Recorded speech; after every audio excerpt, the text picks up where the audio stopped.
Yeah, don't be surprised if I just straight up disappear. Well, we are now live. Well, I welcome mean, back, if you guys. disappear, we know you fell through the hole in the internet. That's all. It has been three Hmm. long months since the last Game of Dolores podcast. I've had more than a few people ask me when I was going to do another one, but hey, guys, I don't get paid for this. I mean, I do it out of enjoyment. But anyway, number 87. Today, we're going to go ahead and talk about E3, the leaks, what we can expect, what you guys think is going to happen across all the different console manufacturers and maybe some publishers while we're at it. But yeah, go ahead and you know, the hell with the intros. Let's just go ahead and get right into it. All right. So, Can I go first because I haven't really done much? oh, Hey, shoot, hey, go hey! right I ahead. demand an intro, but not for me. Oh, you know what? Yeah, since you ain't been The hell around, do you need an you, intro for? no, you get the only intro. Go ahead. Yeah, that's what I'm saying. I don't need an intro. I'm saying you, Dre, you need an intro. Why do I need an intro? Just get the damn intro. Just give your intro, fool. The hell do I need to do an intro for? We're already talking. Who's on first? Because Who's you on? have been MIA for like 6 years. Well, I got here first. Who's on? Who's on? Well, no, it's an old Abbott and Costello routine. Who's on? He first? knows. Okay, fine. Everybody knows. Hey, We're what's gonna up, do the guys? Abbott. We're gonna do what's the up, Abbott and guys? This is Costello Andre, the Game My bit. Dear guy. Back again, and thank you for your time, and your ears, and listen to one of my videos. All right, that works. You know Okay, what? intro done. If I could reach you right now, I'd smack you over the head with my mallet.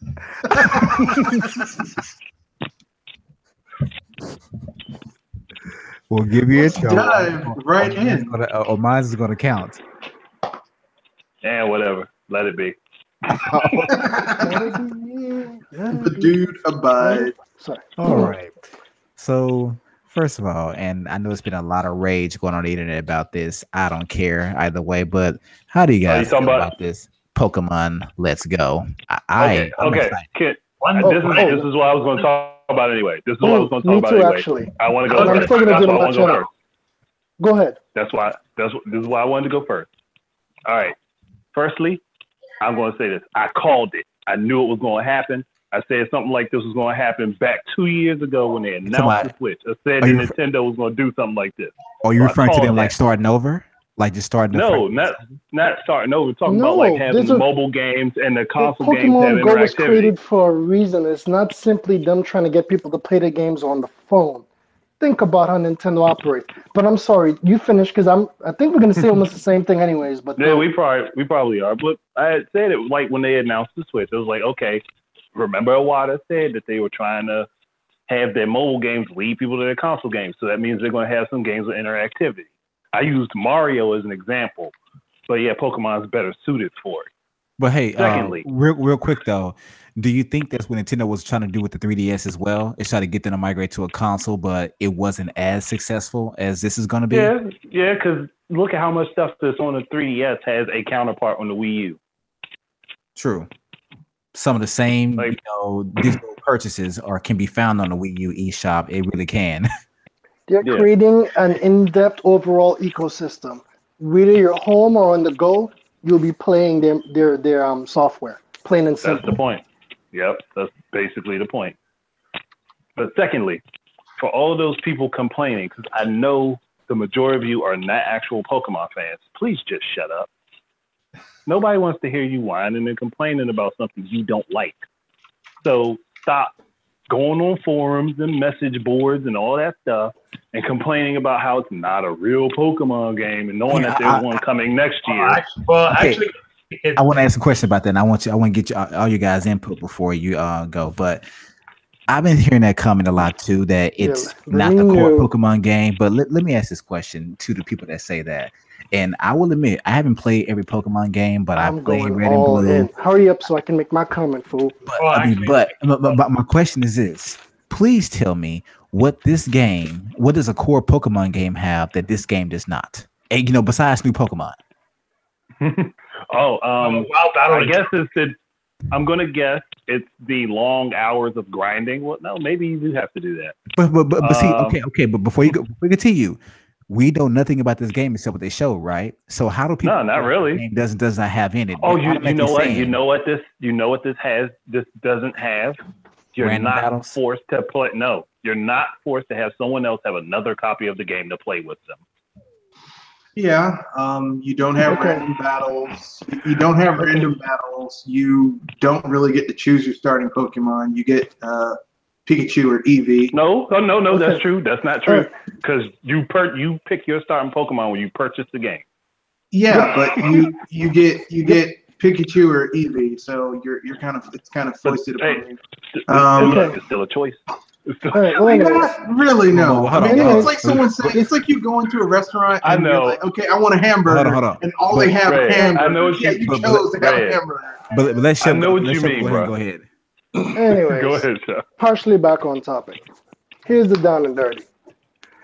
95% of people that are fussing about this game either don't give a damn about Pokemon or they're one of those Gen 1ers, as they call it these days, the ones that are so super duper serious about Pokemon and they can only do it. No, let me just finish because I'm technically a Gen 1er, but I'm not. They're actually wrong, but people are making all these assumptions because, that's what we do on the internet. Long story short, the content, this is basically an in-between game. This is a game designed to pull everybody in. The ones that are too serious, oh well, they'll just wait till the next one comes out. But this, like, for example, my lady she's actually going to get this game because she liked Pokemon Go.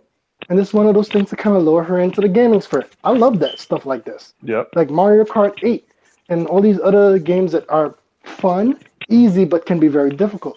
Pulls people in, let them have fun, and take them to another level. Let's And when play that Mario- Pikachu, when that let's Mario play Kart Eevee. Mobile comes Yeah.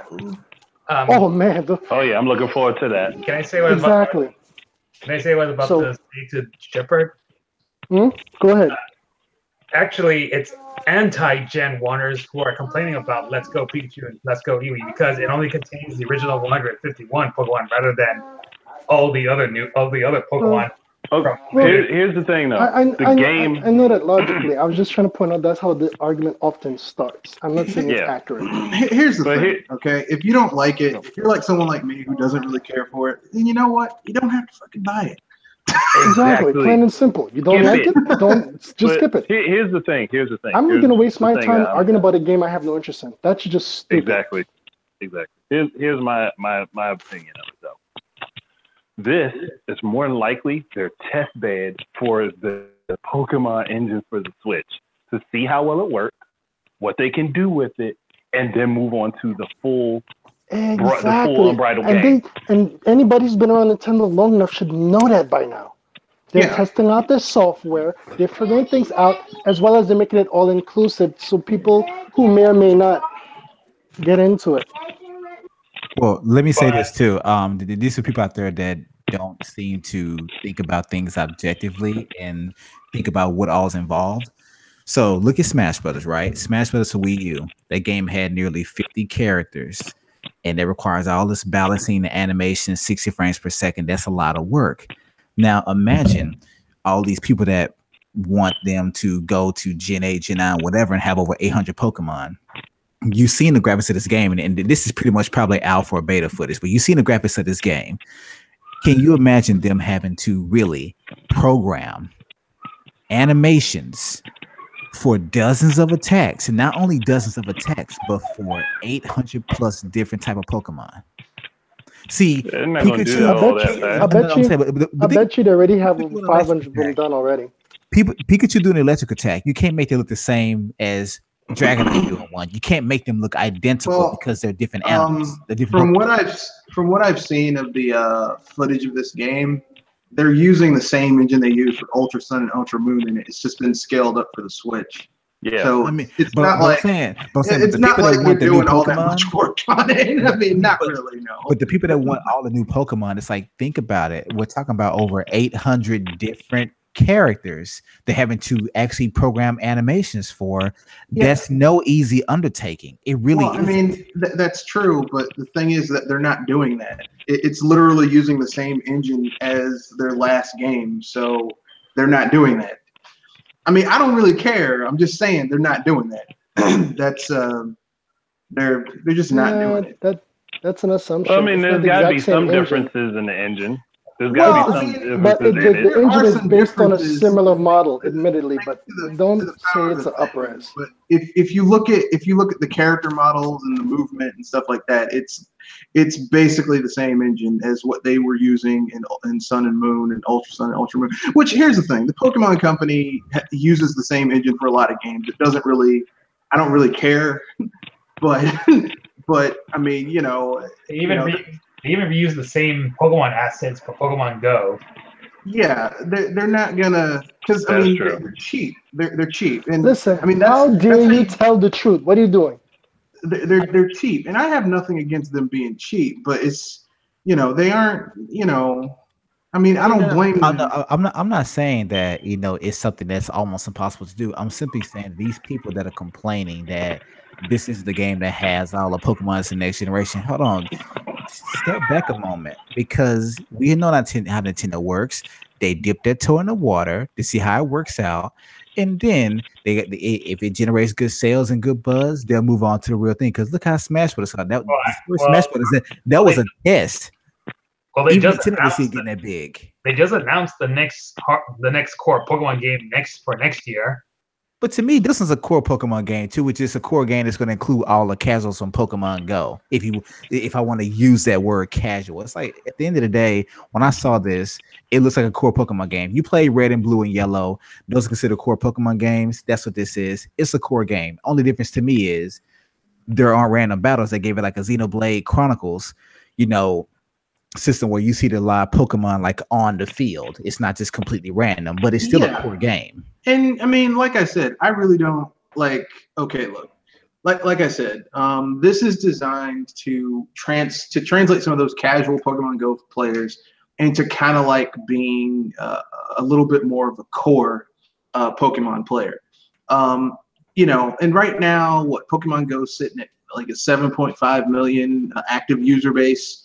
I mean, which is, if they can get 10% of that to pick up Pokemon Go, that's a decent transfer rate. That's what they can want. get 1% of Because the people that downloaded it. See, that's the whole thing. It's smart because by doing that, they pull in new players and they pull back some of the older players that straight up stopped. Because I know some Gen 1ers right now that are like, I might have to try this out. Yeah, a lot of people actually stopped at the gold and silver too, which was considered the best. I literally just got back into it, Pokemon X and Y, and I've been kind of hovering to get back into it. Like I'll dabble with Omega, but this is a game I'll actually enjoy. You know why? I can actually play it with other people. Well, it's too bad for you that a lot of Pokemon fans hate X and Y for being too easy compared to previous Pokemon. Yeah, it was too easy actually. That's why I beat it and then I moved on. But it was still fun for what it was. But what I'm hoping is that I don't want what happened. I mean, I know Smash is very successful. But what I don't want is that these core people start acting like the Melee people. It's like, oh, well, the game is not as core as it used to be. Look, dude, shut up, okay? You can't keep games the same. Otherwise, we would have never had a 3D Mario. I hate to break this to you, but unfortunately, that's what's been happening. You're getting a lot of hardcore people who are in the minority who are controlling the narrative, which sucks. But if you're that serious in Pokemon that you remember all the stats and characteristics of every single move, that's you. But keep in mind that this game was aimed towards children, even though it's mostly adults that play it. And the inverse is true. Like Call of Duty was aimed towards adults, but mostly kids play it. Look, at the end of the day, no one's trashing you for being a quote unquote core player. But why do you have to trash it? Because it's not as core as you want it to be. It's like they want a game that's just for them. But guess what? You are a small part of the game. Nintendo can't make profit off of just you. You're too small a base. Here's the problem with even that thinking though. Because it's not it's not core enough. Like, what determines if it's a core game or not? Like, if all of the aspects that make it the same as any other core Pokemon game, and then it's a core Pokemon game. If all of those See, aspects are see, there, that's what I've besides seen in maybe your one or video. two. But see, no one that's made that comment has ever given a reason as to why it's not a core game. They just say it's But not. yeah, I know. They say, oh, how is it coming next year? Okay, why isn't this a core game? Well, they Explain can't it. tell. Like, explain what is in this game, or what's taken out of this game that makes it not a core. And people, let me just say this: this is not a spinoff. Just so you know, it's not. Bridge the gap between Pokemon Go and their mainline Pokemon game. Well, But you don't hear anybody complain about the Pokemon Mystery Dungeon games. Those aren't core Pokemon games. They're completely different. It is a spinoff, but You see, the problem that people have with this game is it's not a spin-off. It feels a little bit like a spin-off, but it's a core.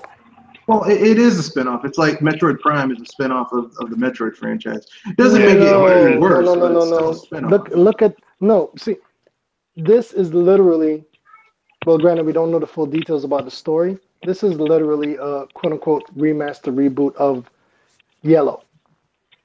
So technically, this is mainline. It may have gimmicks connected to it, but it is still mainline Pokemon. It's not mainline Pokemon. It's a spin-off designed to appeal to the people who are really into Pokemon Go. But okay, here's what I would say about that, because I don't want to drag it out, but I just want a simple answer. If it's a spin-off, what makes it a spin-off? I'm curious. I'm honestly curious. From what he's saying, his spin-off is something that the main people won't play. No, not necessarily. Okay. No, my question is the best way to say it's a spinoff. The best way to say it's a spinoff is that it's a spinoff.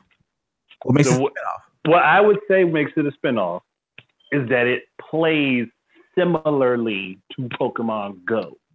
Because from what they've shown us, that's about the only difference.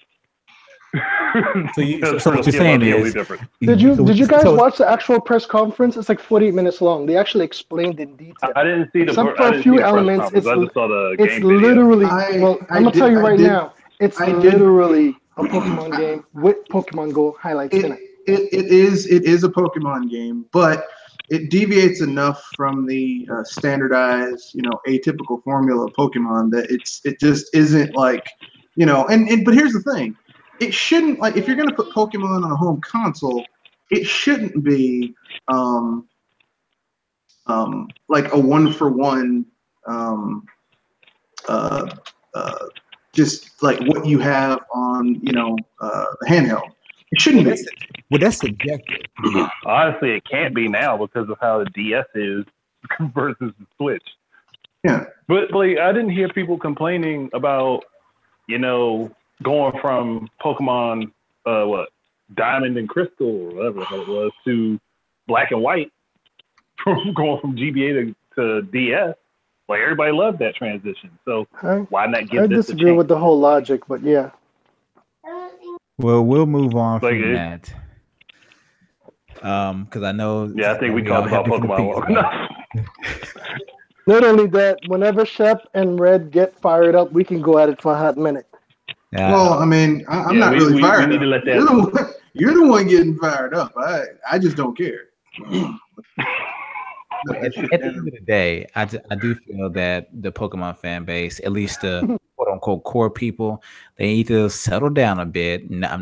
I have nothing against them personally, but you guys need to understand that you're not the only ones that play Pokemon. Not everyone wants this super serious game that only appeals to them and no one else, because that means only you and your kind will play it and no one else, and that's not profitable. This is dumb business. Actually, it is.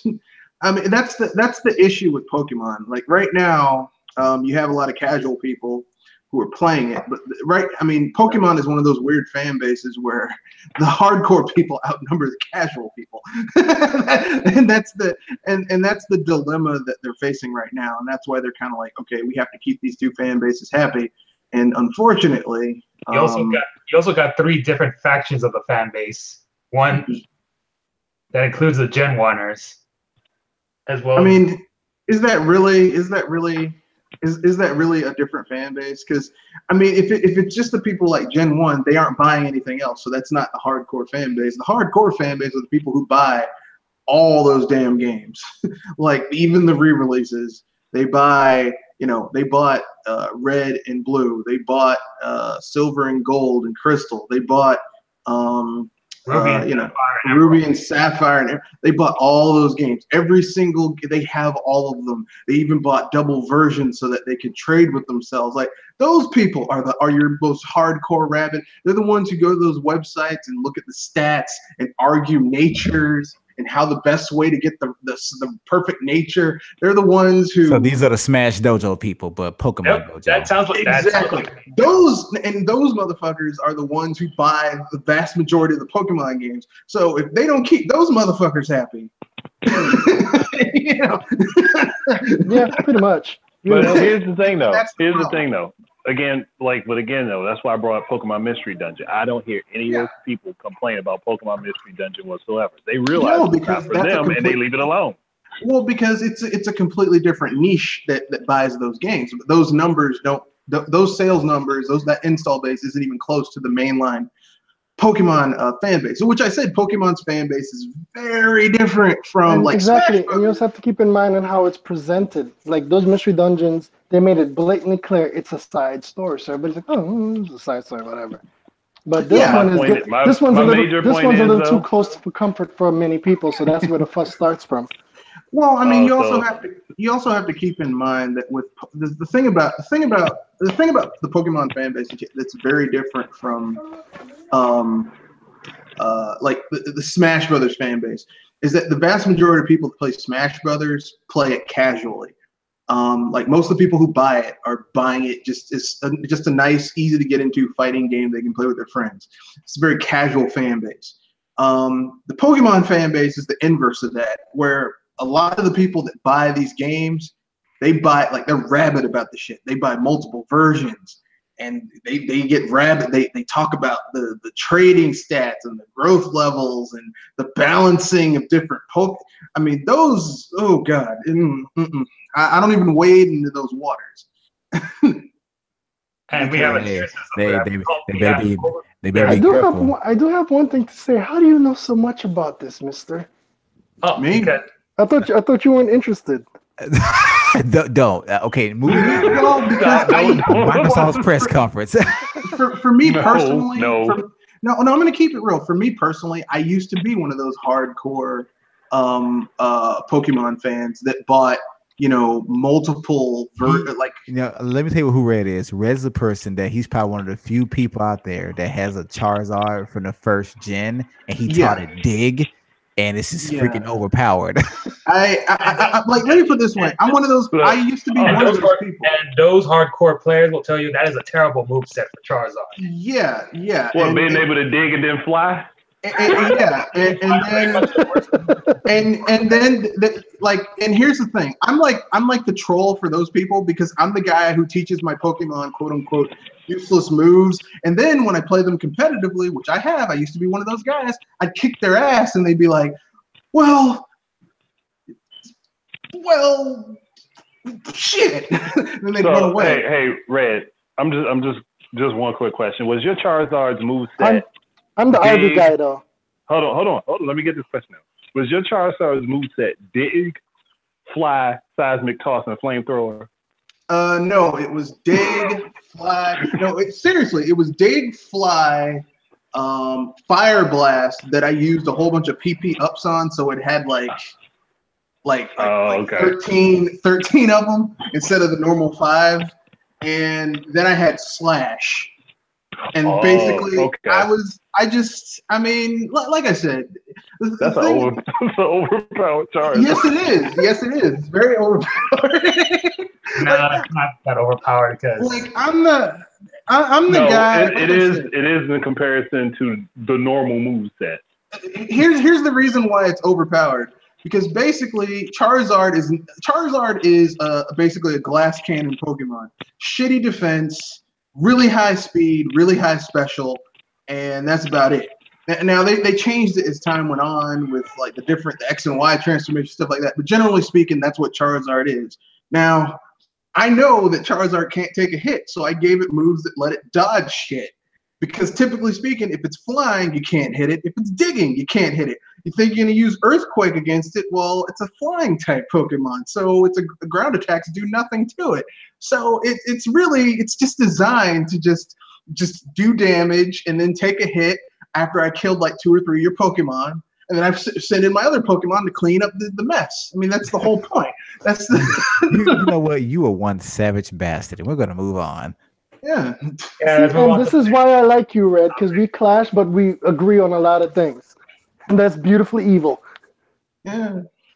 Well, I do have a question, and I'm pretty sure you guys are gonna moan, but here goes.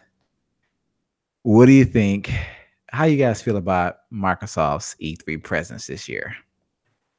I feel like there's going to be nothing there. Same. Really?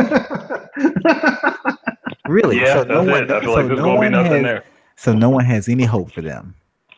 I didn't say I don't have hope for them. I'm just being realistic. Let me ask you a question, Doc. Seriously. Wait, Do you have question. hope for Microsoft?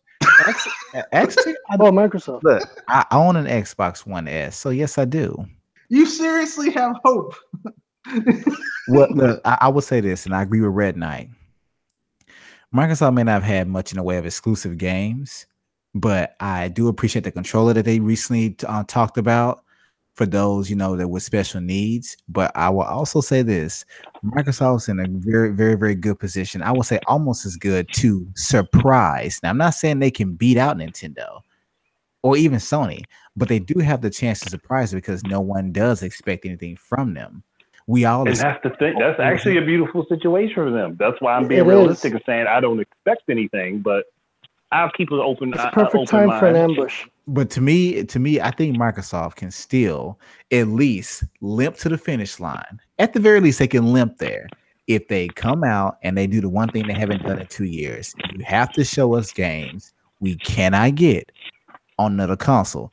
Don't give us that crap of, oh, it's on Xbox One and Windows 10. Don't do that. I know why you're the first one. All you're doing is you're giving folks a reason to buy the better Xbox, aka a powerful Windows 10 PC. Yep. So that's all you're doing. You need to announce some exclusive Xbox One X games. I hate to say this, you need to announce a game that you say, sorry, it can't be played on Xbox One S. It's only for the X. Like, I gotta disagree with you. I'm sorry. I mean, to me, I want them to come out and say something like, and I know this is probably a 0.0001% chance, but I want them to say Sunset Overdrive 2. I know it's not gonna happen, but I want them to say that, and I want them to say exclusive to the Xbox One, not coming to PC, because I just read a rumor recently that the original one's probably heading to PC. Man, I'm gonna tell you something, man. That's their last exclusive. Man, I'm telling you something, man. You got some, man. I don't know what you're smoking, but it's some good shit.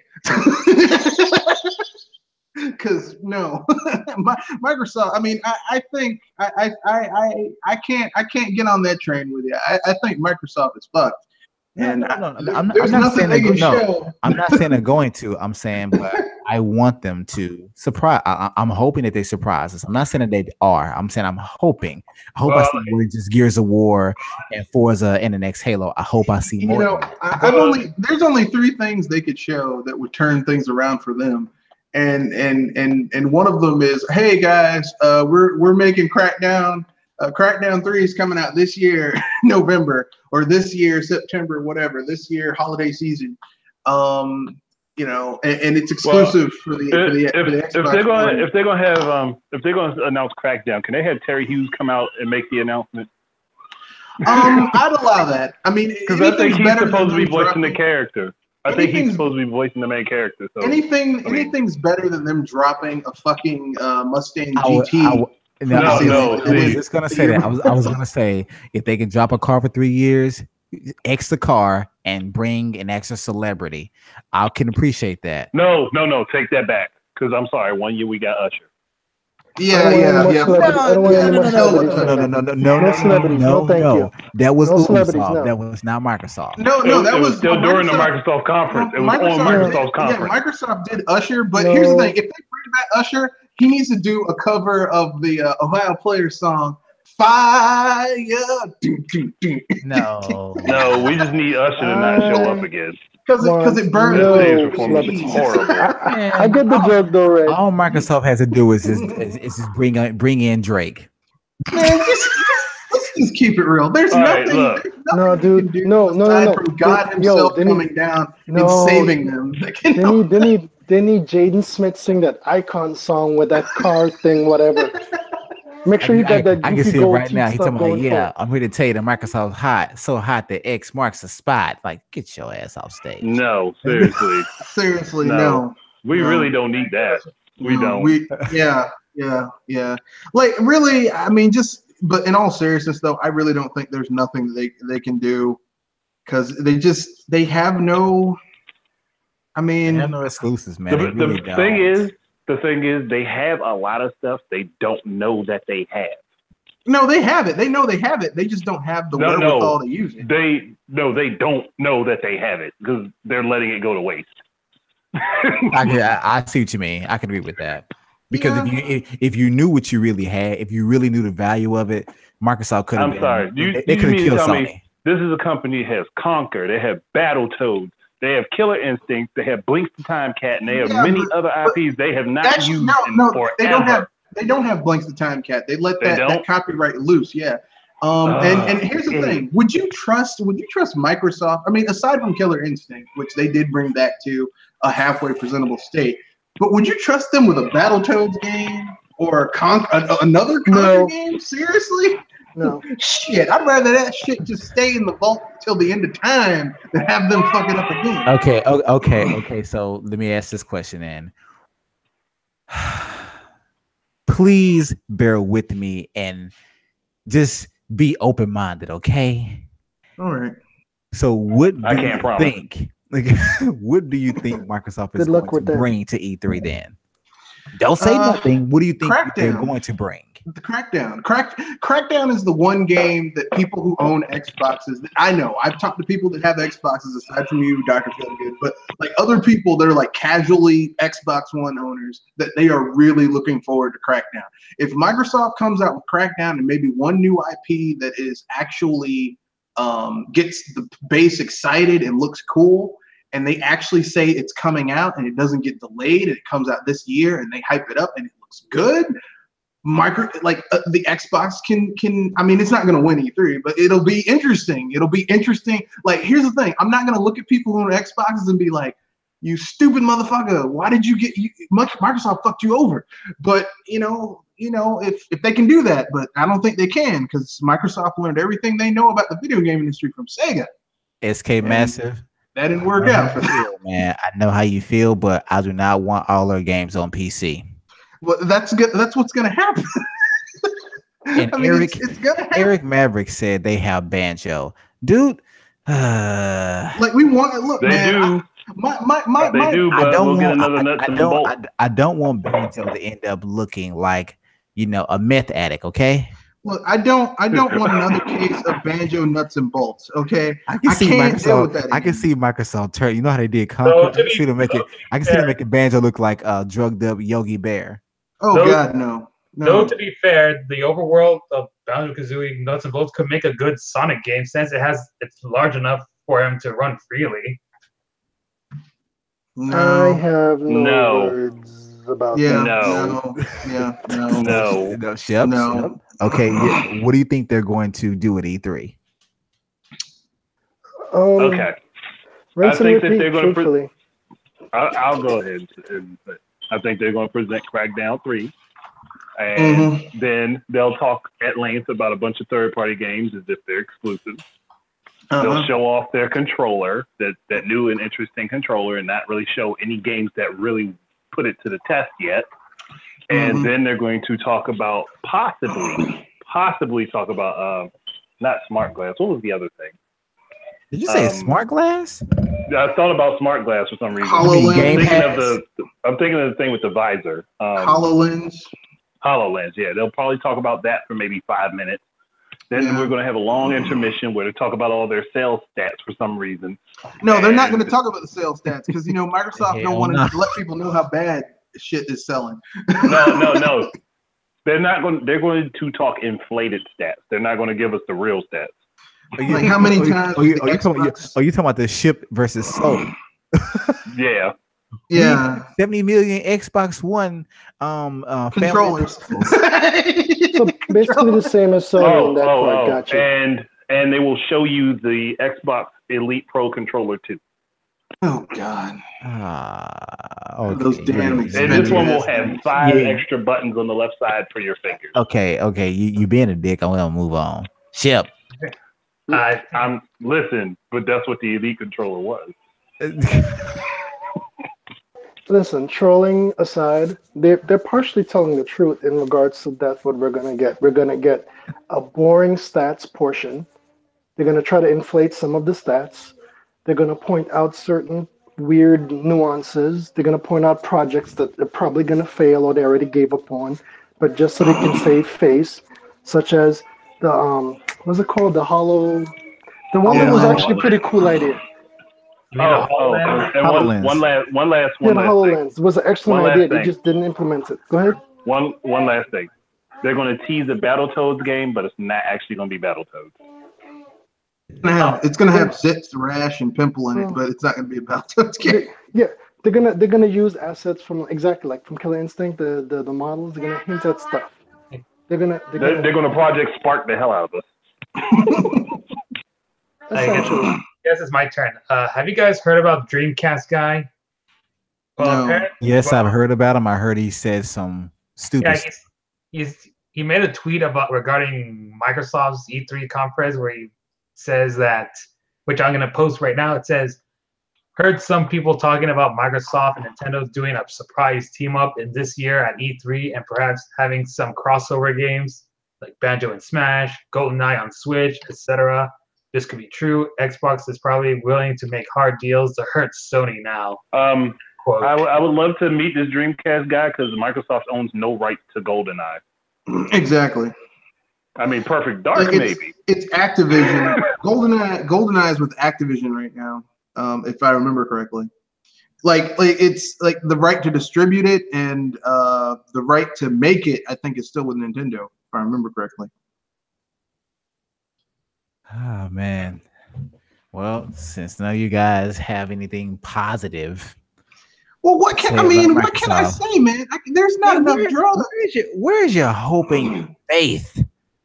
I mean, how many times has my hope?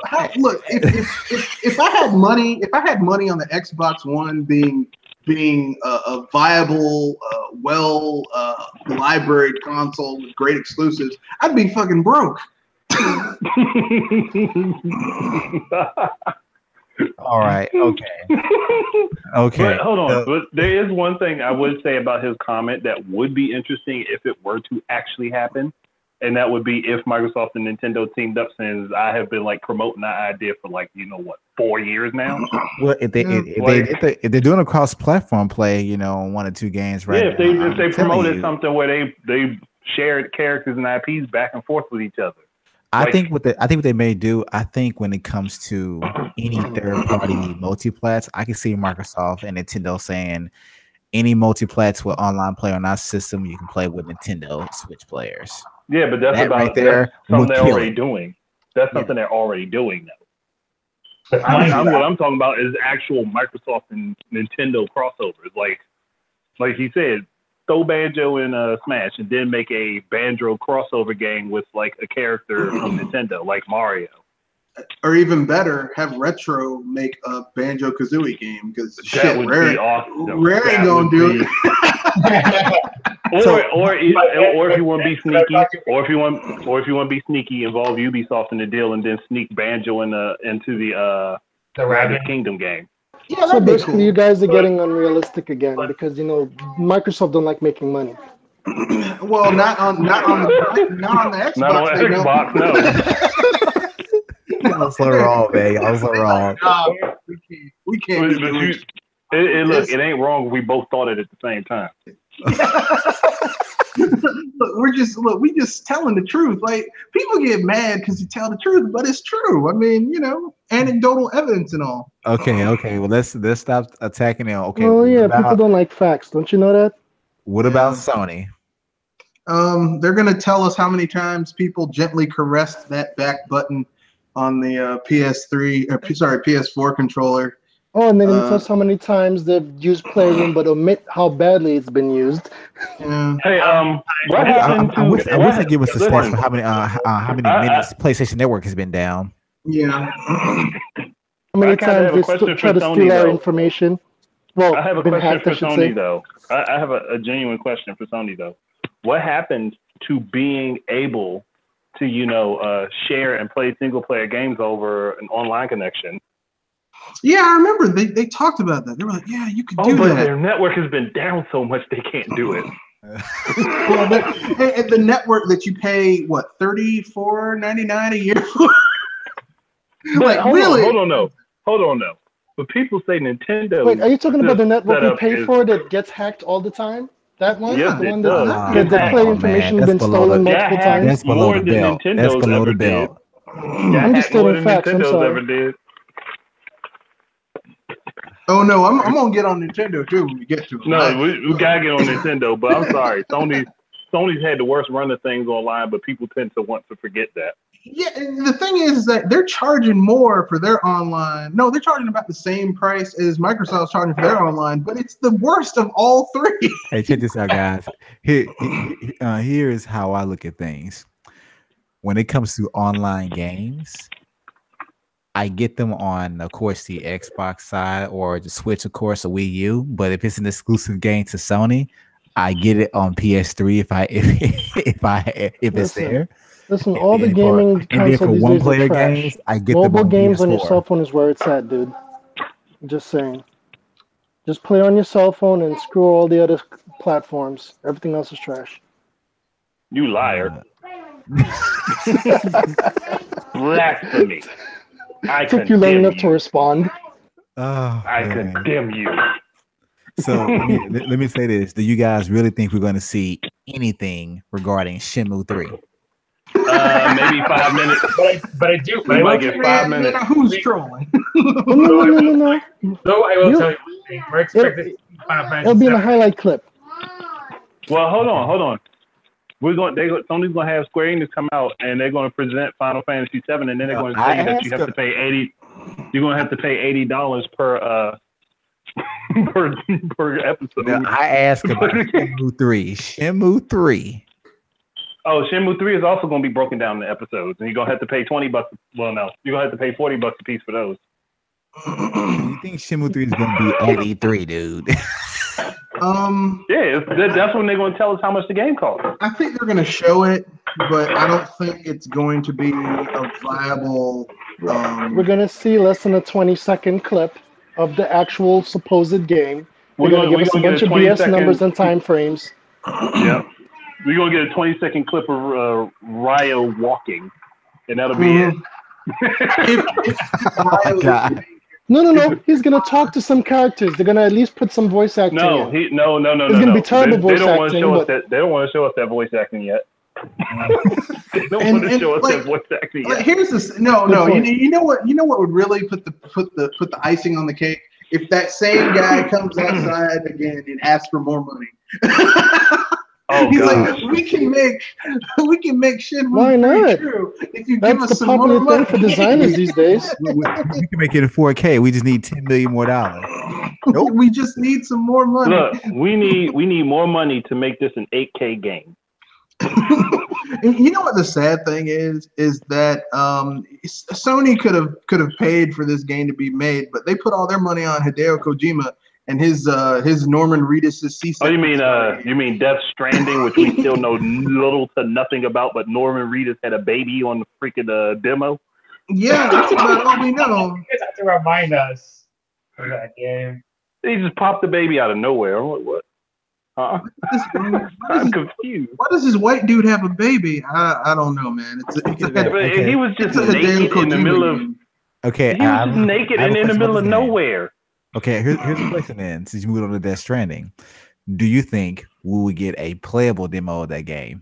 Fuck Of what? no. So Death we don't even Stranding? know Yeah. how the game's gonna be played. Listen, hold on. Doc, please tell me, how are you going to get a playable demo of a movie?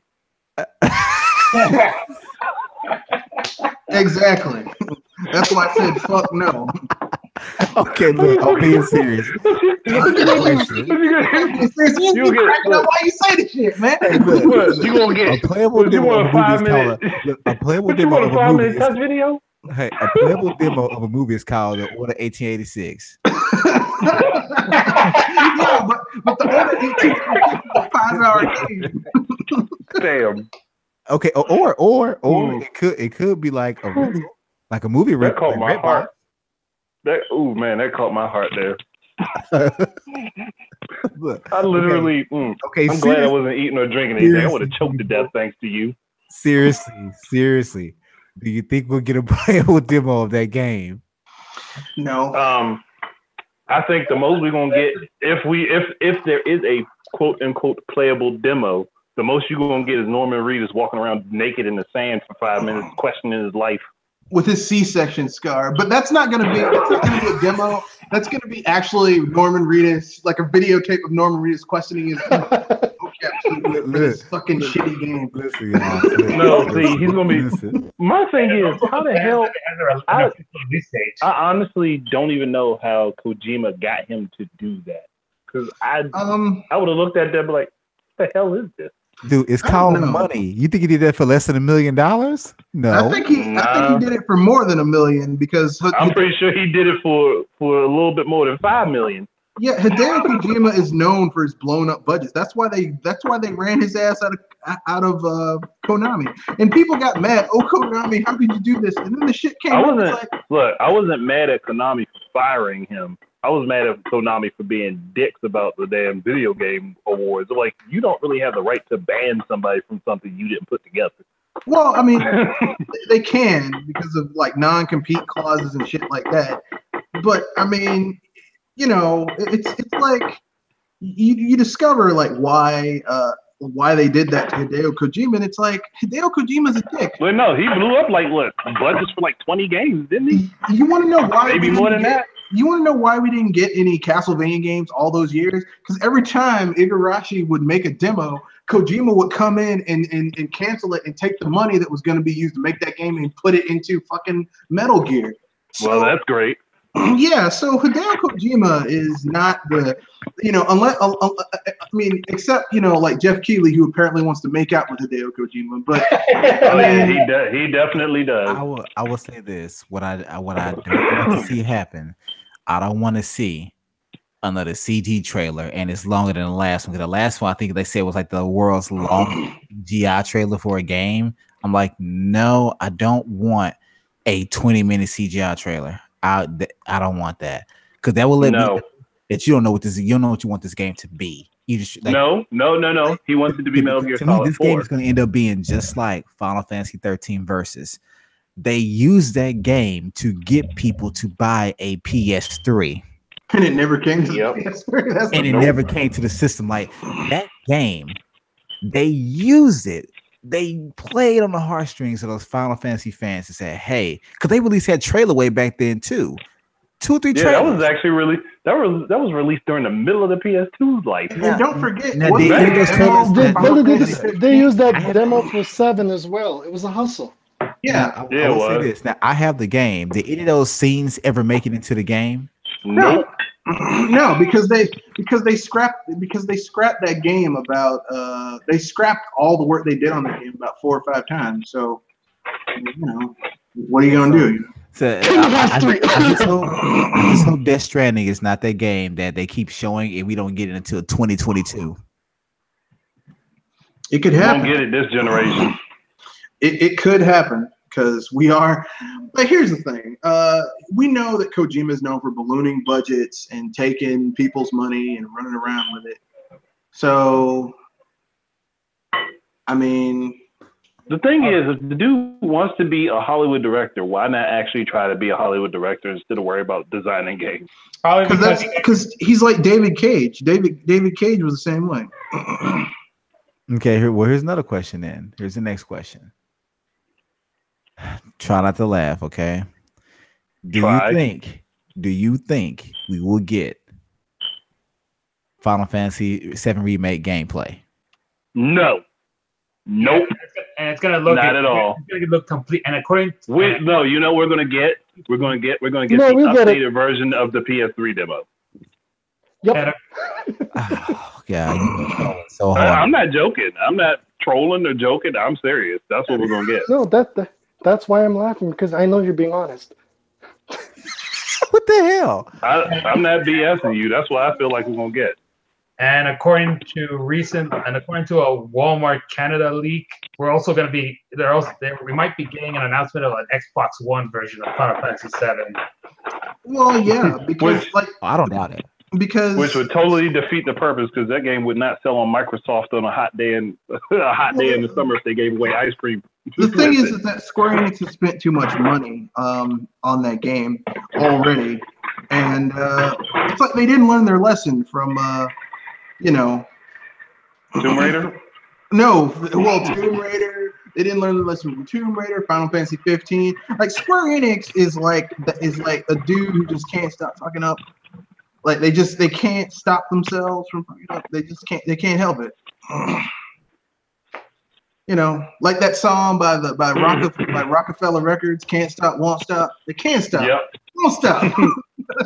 Yeah, but when they meant it in a positive way. We know for Square Enix that means sinking down into a hole. Yeah. Do you think we'll even see that game in hole. C3 then? Do you think we'll see it at all, the C3? Even a trailer? I think at most we will see a trailer. That'll be it. With or without a release date? So I would warn you that because of the recent news that they restarted the whole development from scratch, it'll be completely different than what was shown in 2015. It's gonna look just like Final Fantasy 15. It'll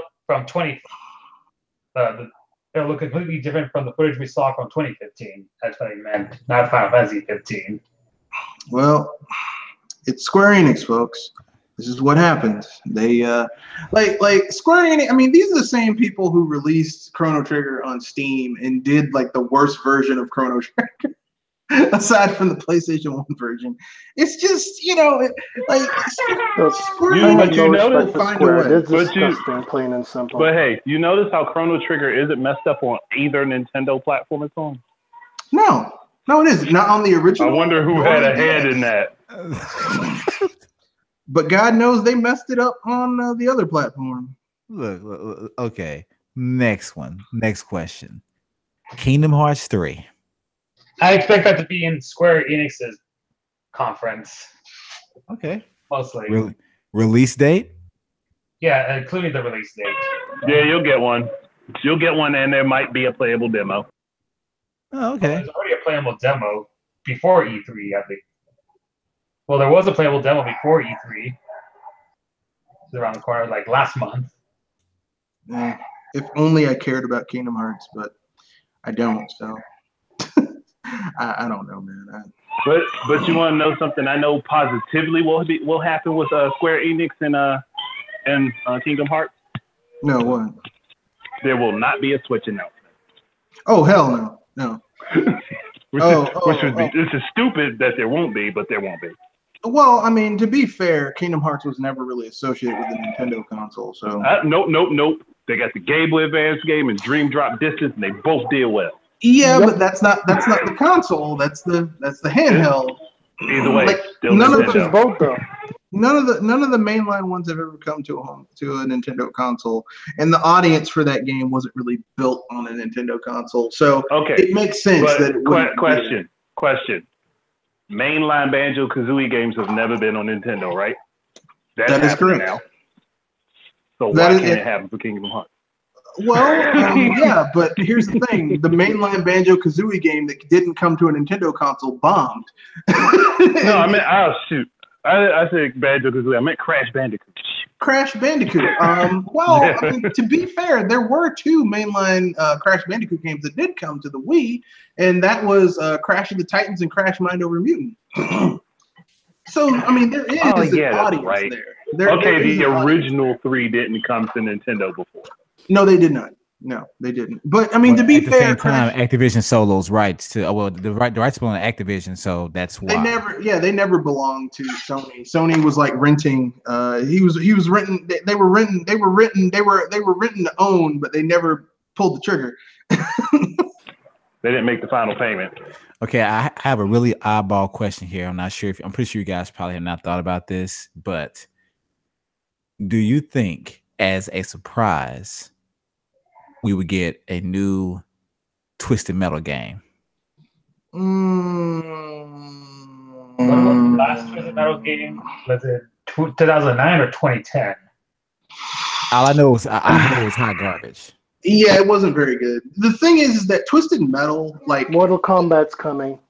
well, Mortal the age, Kombat. the age of Twisted Metal has kind of how can I put this? The age of Twisted Metal. and games It's like died. Twisted Car Metal is combat kind of- games is basically died out. It's true. Well, no, specifically of Twisted Metal. It's kind of Either way, it's died. yeah, like the only way you can do a car combat game now is if it's like a kart racer. You have to be online too, more than likely. Yeah. So I mean, it's sad, but what are you gonna do?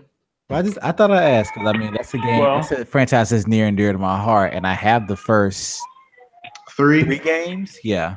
Yeah. I mean, it's not that I dislike Crash Bandicoot. I like Twisted Metal. I always felt it was a little too dark for me, but I mean, if other people like it, I'm not gonna be like, how dare you like? I liked games like Twisted Metal and Vigilante 8, and honestly, the only way I see that either one of those franchises coming back is if it was like a massive crossover with all of their characters. Yeah, that's about it. Do you think we'll get any surprises from Sony besides the 4 games they mentioned a deep dive about? Honestly, just the metal. I think that there will be a Knack 2, and it might actually look good. No, there is a Knack 2. There's a Knack 2. They already mentioned that. Yeah, that already came out, I think, and it didn't do too well. Oh crap, that's sad. See, that shows you how little I followed stuff over the last few months. I didn't even know that existed. We knew Knack wasn't going to do anything because they were like, Knack's the Mario killer. I'm like, come on, man. No. See, the second you say this game is that game killer, that game is going to bomb. Yeah, I mean, it's the so and so killer. Come on, just man. I know it wasn't a lot of people who said it, but I swear I remember people saying that PlayStation All Stars would kill Smash. And I was like, no. Well, to be fair, Andre, Yokai Watch was said to be the Pokemon killer, and it's still selling well in Japan. At least. If anyone thought Yokai Watch was going to kill Pokemon, they would. Yeah, look, listen. I like Yokai Watch. They have to kill 100 million fans plus. Yeah, I like Yokai Watch. I really do. But there's no way on God's green earth that it's gonna overtake the juggernaut that is. And that's the problem that's the main reason Nintendo can stay around so long, because they have literally a juggernaut game in almost every gaming genre category. That's like saying the Vita's gonna beat the 3DS. Yeah, that's just people used to believe that. Yeah, the 3DS needs to, look, I'll tell you who's gonna kill the 3DS. Nintendo, when they're like, you know what? We gotta move on from here. What the hell? But no time soon. So Nintendo said they won't kill off the 3DS unless the Switch becomes a one-person system, one per person system. Wait, everyone. Right now the 3DS is a 3 per person system because everybody got 3 of them. You bought the original 3DS, then you got yourself an XL, then you got yourself a new 3DS, a new 2DS after that. No, everybody got 2 or 3. It's generally like that. Everybody has 2 to 3 freaking 3DS. I'm not gonna lie, I bought a total of 3, but I own 2. So I only I've got like the same situation here. XL and the new 3DS. That's it. And if it wasn't for the PSPs, BS at GameStop pull, I will be getting this new Hylian Shield 2DS. I mean, but the thing is like the 3DS now is at Hylian, that price. You blasphemer, Hylian. The 3DS is at that price where like it's under $100 if you want just a normal one. So it's like, you can say, well, shit, I'll get one. It's at that impulse buy. $300 is vastly different from like 70 for the Hylian Shield one. But look, I'm sitting in a situation where there's 4 in my house. Yeah. I got 2. My wife owns one, and then my son got one. But his is a 2DS. Oh my gosh, man. Well, hey, Well, now we can go. That's actually a perfect segue into Nintendo. All right. Which one of you guys want to go first? No Can I one make cares my about can I, Nintendo. It's outdated. Let's end this can I conversation. make my complaints first? Can I make my complaint first? All right, Go ahead. sure. All right, Nintendo. I love you guys. You're good at making games. I don't want to be paying for online, but you know what? I'm not mad at you for making us pay for online, but at least give us some really, substantial detail. Like, don't leave people hanging. No, but you know what? You- But see, here's what I wanted from Nintendo. We all knew the charge is going to happen because gamers kept begging for more features. They kept saying, Nintendo, you gotta update your online. You gotta So- be like Microsoft and Sony. So my thing is this, and Liger and I had talked about this, and I really did believe they would do this. We thought that when Nintendo would start charging, they would make sure that their own first party games or online multiplayer would still be free. That would have been nice. Because to me, and I agree with him, it made sense because why would you want to alienate your online player base of say Mario Kart and Splatoon by saying, oh, well, now you got to pay to play those games online? Because these player bases are actually the biggest on your consoles. Even on the Wii U, it's Smash, Splatoon, and Mario Kart. That's it. The problem I could see with that is a third party said we're not putting our games on your console. If we're not putting games on your console to have the online play behind the paywall if yours aren't. Exactly. And if there's enough of them, that's a problem. Yeah. So they want to get everything. I agree with you because that would be awesome. Like that way, people who are fresh to Nintendo, like, oh, I can put these games, I can play these games online for free no matter what. And then you could just give incentives, like give people who already bought into the online additional stuff for those games. Exactly. For paying for online. But I mean, and here's the thing, like Nintendo is charging people for online now. Fair enough, but their online's not that good. Okay, and I know people are gonna say, well, what do you mean it's not that good? It's not horrible, but it's not great. It's not that good because they did the Mario Kart, the Mario Tennis tournament, the demo thing, and it was like hit or miss with people connecting. Now, here's the thing, okay? If Nintendo wasn't charging for their online, I'd be like, okay, fair enough. It's free. It's not going to be the best. Once you're charging people for the shit, you can't have your shit be, haphazard and hit or miss. Yeah, but at the same time, you have to think about that. If you got a slow connection, or if it's lag or a drop off, that's not necessarily on Nintendo. It could be on the person you're playing's ISP because you got to think Nintendo houses a code, the net code for the online play, but the interpretation and transfer of that code and translation that falls on your own ISP. No, I understand that, but my point is, if you're like, once you start selling things. Once you start charging people for this type of stuff, unfortunately, you can't be like, well, Basically, I think your point is like once people start paying for it, it has to be improved. It has to be more safe. Exactly. It has to work more times than not for sure. Exactly. Yeah. It's like PlayStation. PlayStation's network for the PS3 would go down all the time too. But it was free. It was free, so it was like, I'll let you. I can let you slide on a lot of stuff. Once this started happening with the once you start charging people, or you say you're going to charge people for stuff, you got to be on point. It's kind of like if someone's working for you and they're volunteering versus they're on a salary. If someone's volunteering, they don't have the same level of responsibility, and you can't put the same type of impetus on them to do things a certain way. Once you're paying them, shit's just got real. Yeah. So so Nintendo, like I said, it's not boding well. We're gonna charge you for online, but you can't even get this shit right. So I mean, you need to get your shit together, man. The counter argument to that though is, hey, they're not charging for it now, and look how bad it is. If it gets better once people start paying for it, then we'll see the reason why we had to pay for it. But not only that, but even still, I'm gonna tell you objectively, and I've said this in a recent video.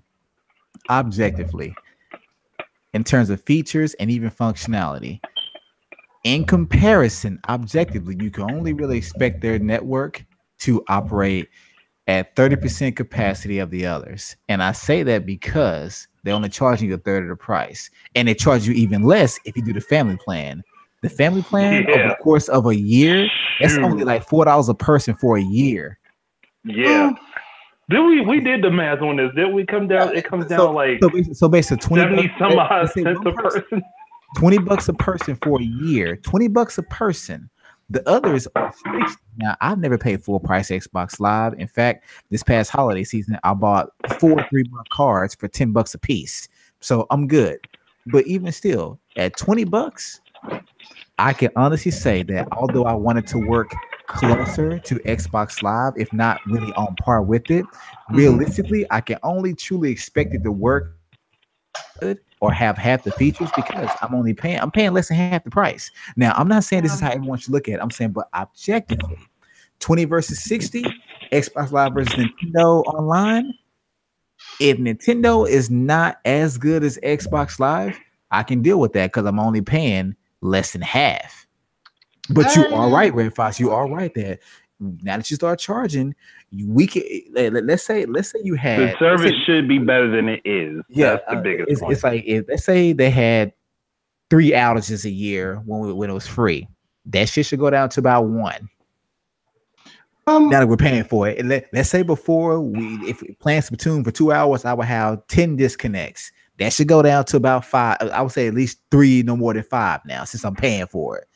Things have to get better because I expect some of my money to be going to resources to make it better. Now, if it remains the same and the same stuff happens or it gets worse, then I'm gonna feel like either I'm gonna stop paying for it or I'm gonna hook up with 8 friends and get it for $4 a year. That's basically how I feel about it is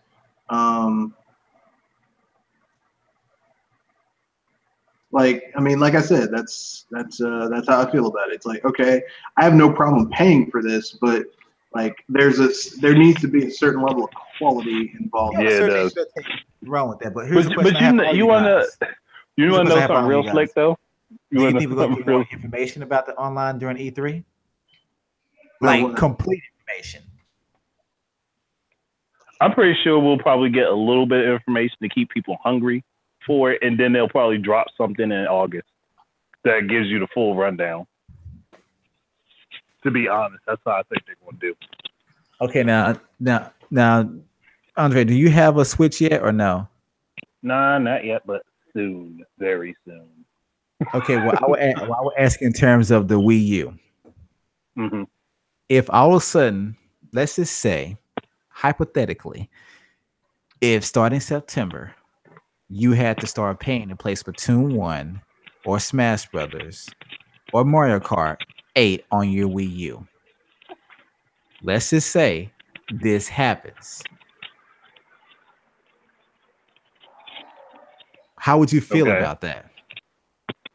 Honestly, me personally, since I haven't had very many disconnect issues with anything on Nintendo, I probably wouldn't have a problem with it. But that's my personal experience. I haven't had very many disconnects with anything on Nintendo stuff. Whereas I hear other people have had tons and constant disconnects. The only game that I've had problems with the Wii U that had like connection issues for me, and it's just my own, observation, was Splatoon.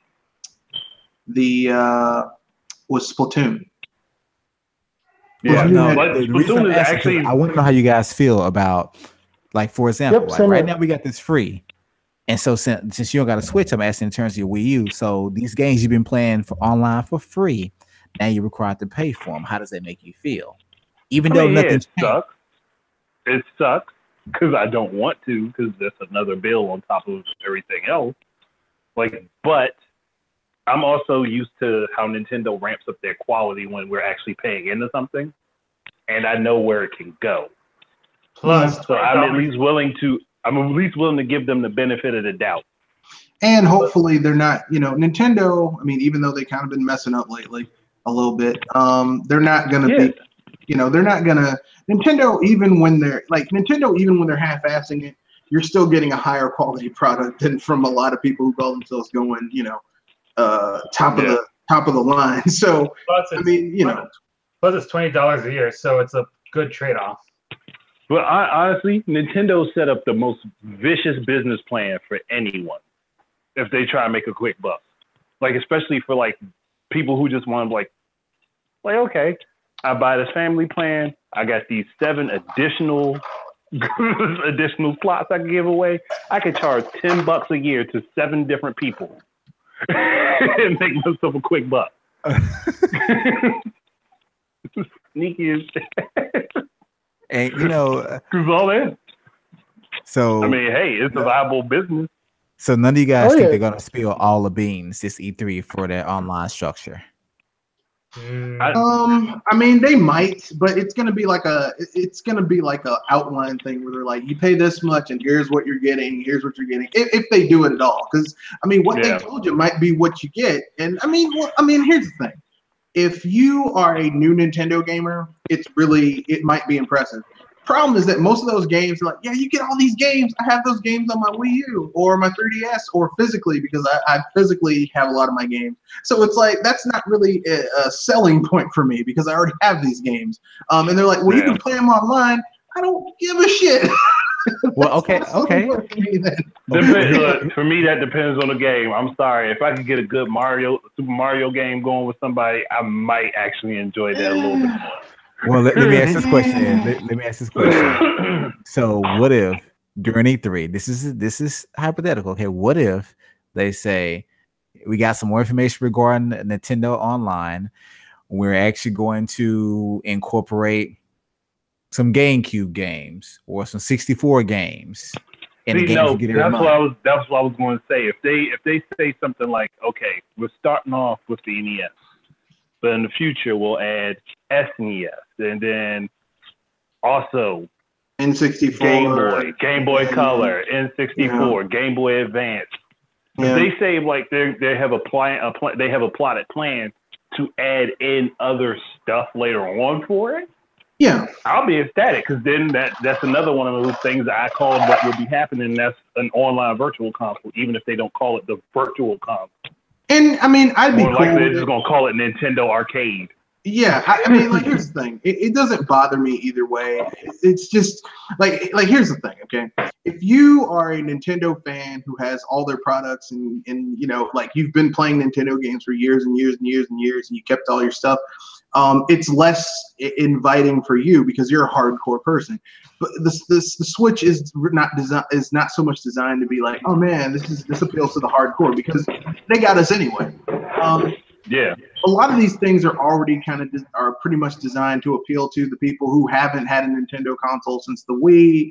And the only reason, and they only had 3 games for the Wii, like Wii Sports Resort, and maybe Mario Kart Wii or Smash Brothers or something. Look, it's either Mario Kart Wii or Wii Play. Those are the 3. Yeah, so you know, it's not designed to like really be pleasing for me. But as long as they continue to drop great single player games that appeal to me, I'll probably get one. I mean, get those games. But I mean, you know, like I said, the online doesn't really look like much to me. But I mean, you have to remember, most of my online gameplay is like the games that I play online are on PC. So I mean, I don't have to pay I already pay through my ISP for that. So, you know, it's not like I have to play something on top of that for that. So okay. That's just me though. You know, everyone has their own little thing they want to do. So another random question. It all depends on what you want. Preference. Mm-hmm. Here's another random question. Do you guys think that they will reveal an N64 Mini for holiday release? I have a funny feeling they will. So I don't think there's going to be E3. I'm going to say it right now. I hope it has like 15, 20 games, and one of them is not Melee.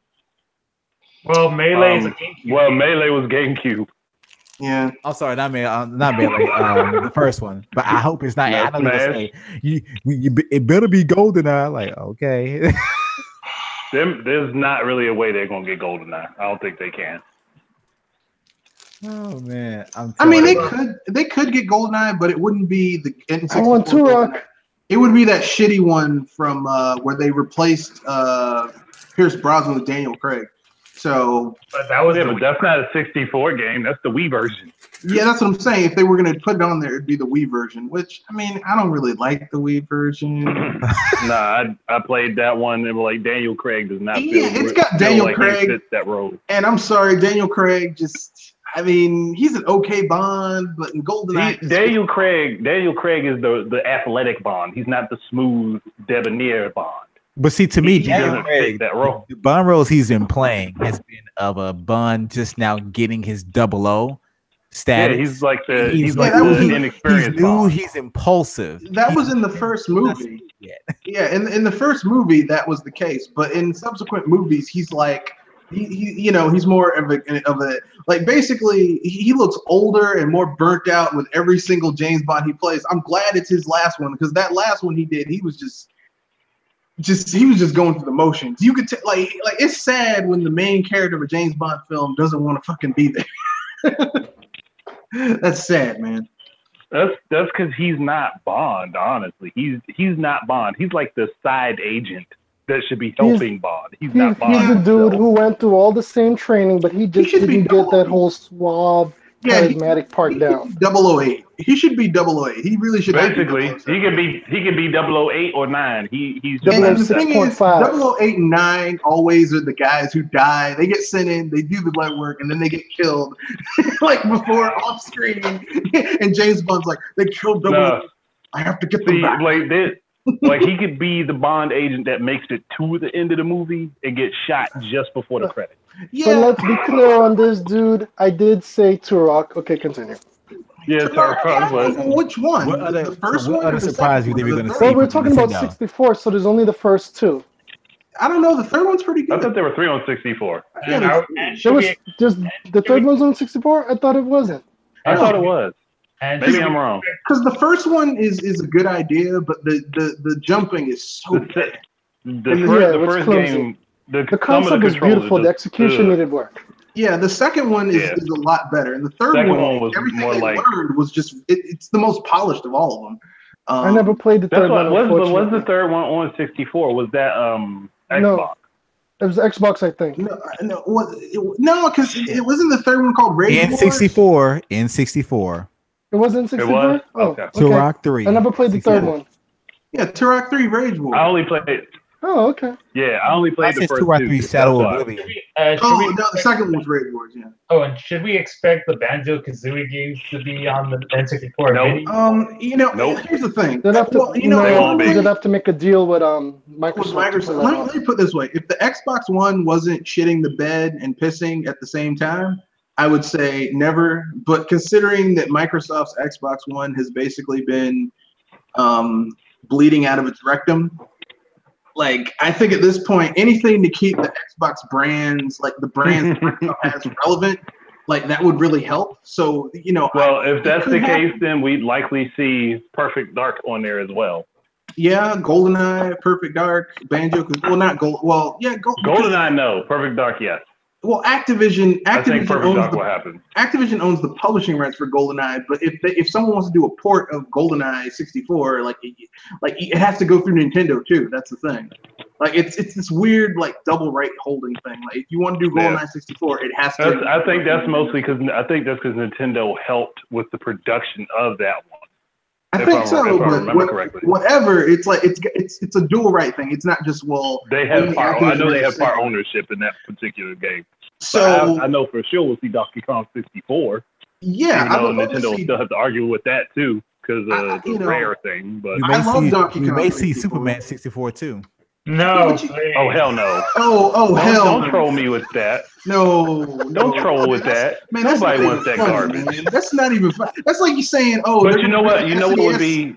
You know what would be a You good Right. You know what would game be the for? perfect awesome troll is if I can see it Nintendo now. actually Mace the does a Dark brand Age. new Superman game on the Switch and they actually do it right. And it But was that's never good. going to happen. They would have to get the rights to do that though.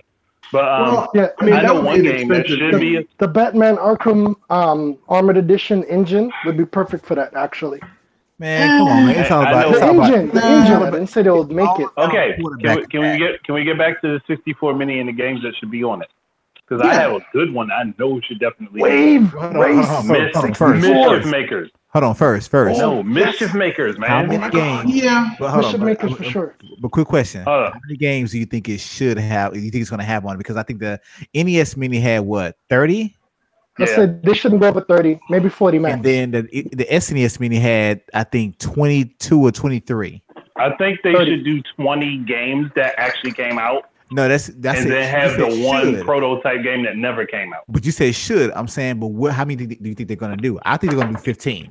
It's probably going to be somewhere between 16 and 20. I don't Truthfully, think they're going 20. to go below 15. That's a bit high. What I prototype? doubt they'll go over 30, and they'll do more than 10.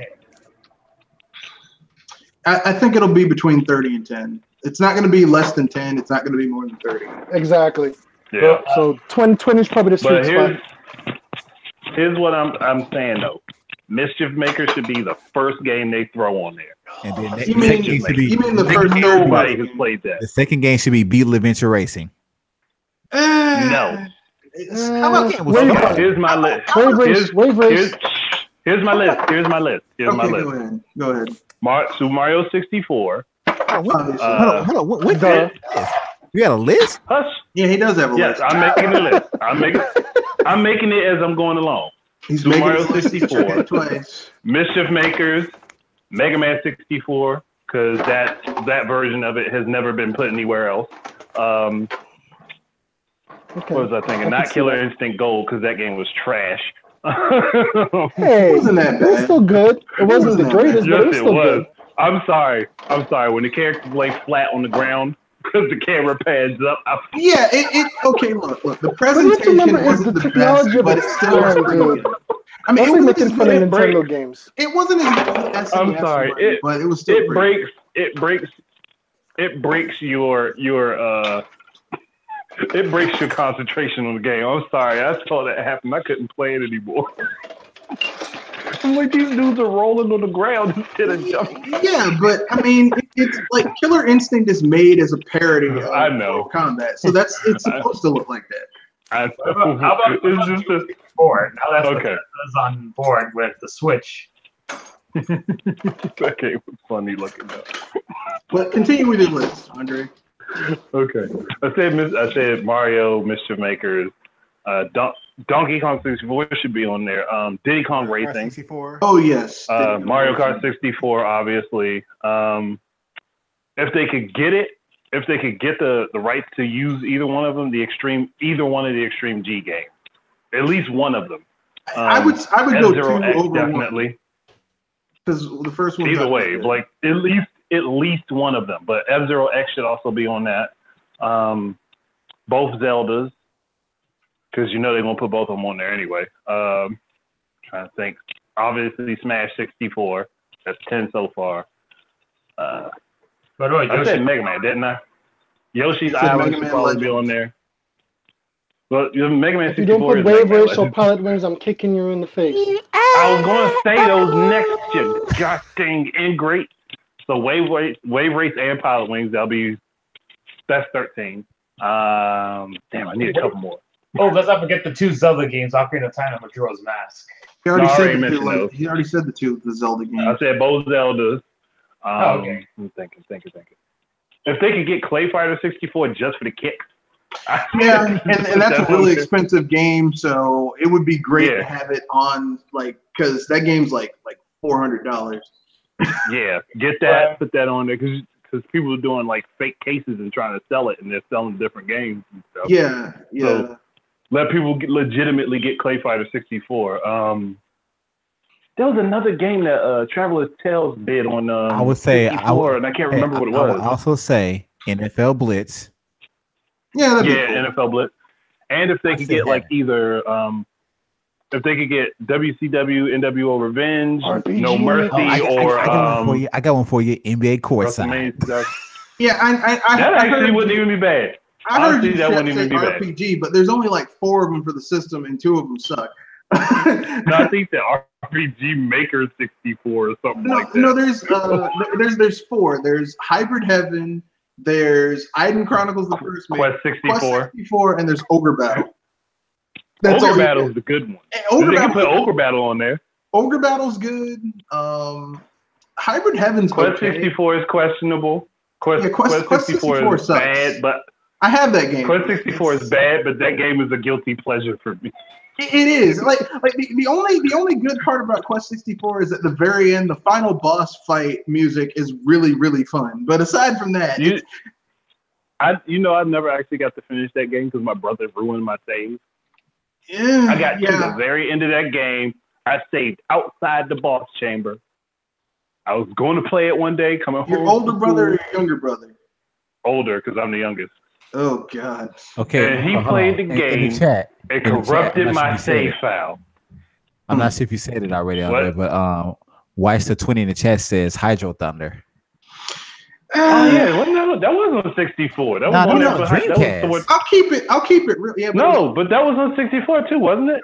It was also on 64. Yes, it was.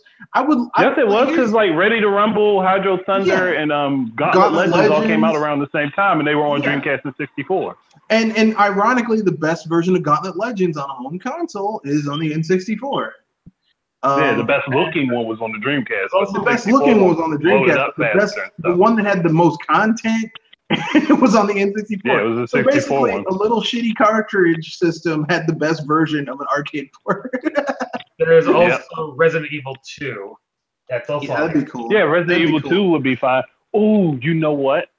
The bonus game could be the Resident Evil 0 that never came out on 64. If Nintendo could get that from Capcom. Yeah, but it's from Capcom, so. But that was when Capcom was good, so the file should actually work. It's not just that. It's just, Capcom's like, we have our head. The fact that you had to say when it was good. Hey, you got to forget about one game, man. Diddy Kong Racing. No, I said Diddy Kong Racing. Yeah. Okay. That was one of the first ones I mentioned. Personally, I'd rather see Diddy Kong Racing over Mario Kart. See, that's why I'm saying give both, because there's some people that prefer Mario Kart.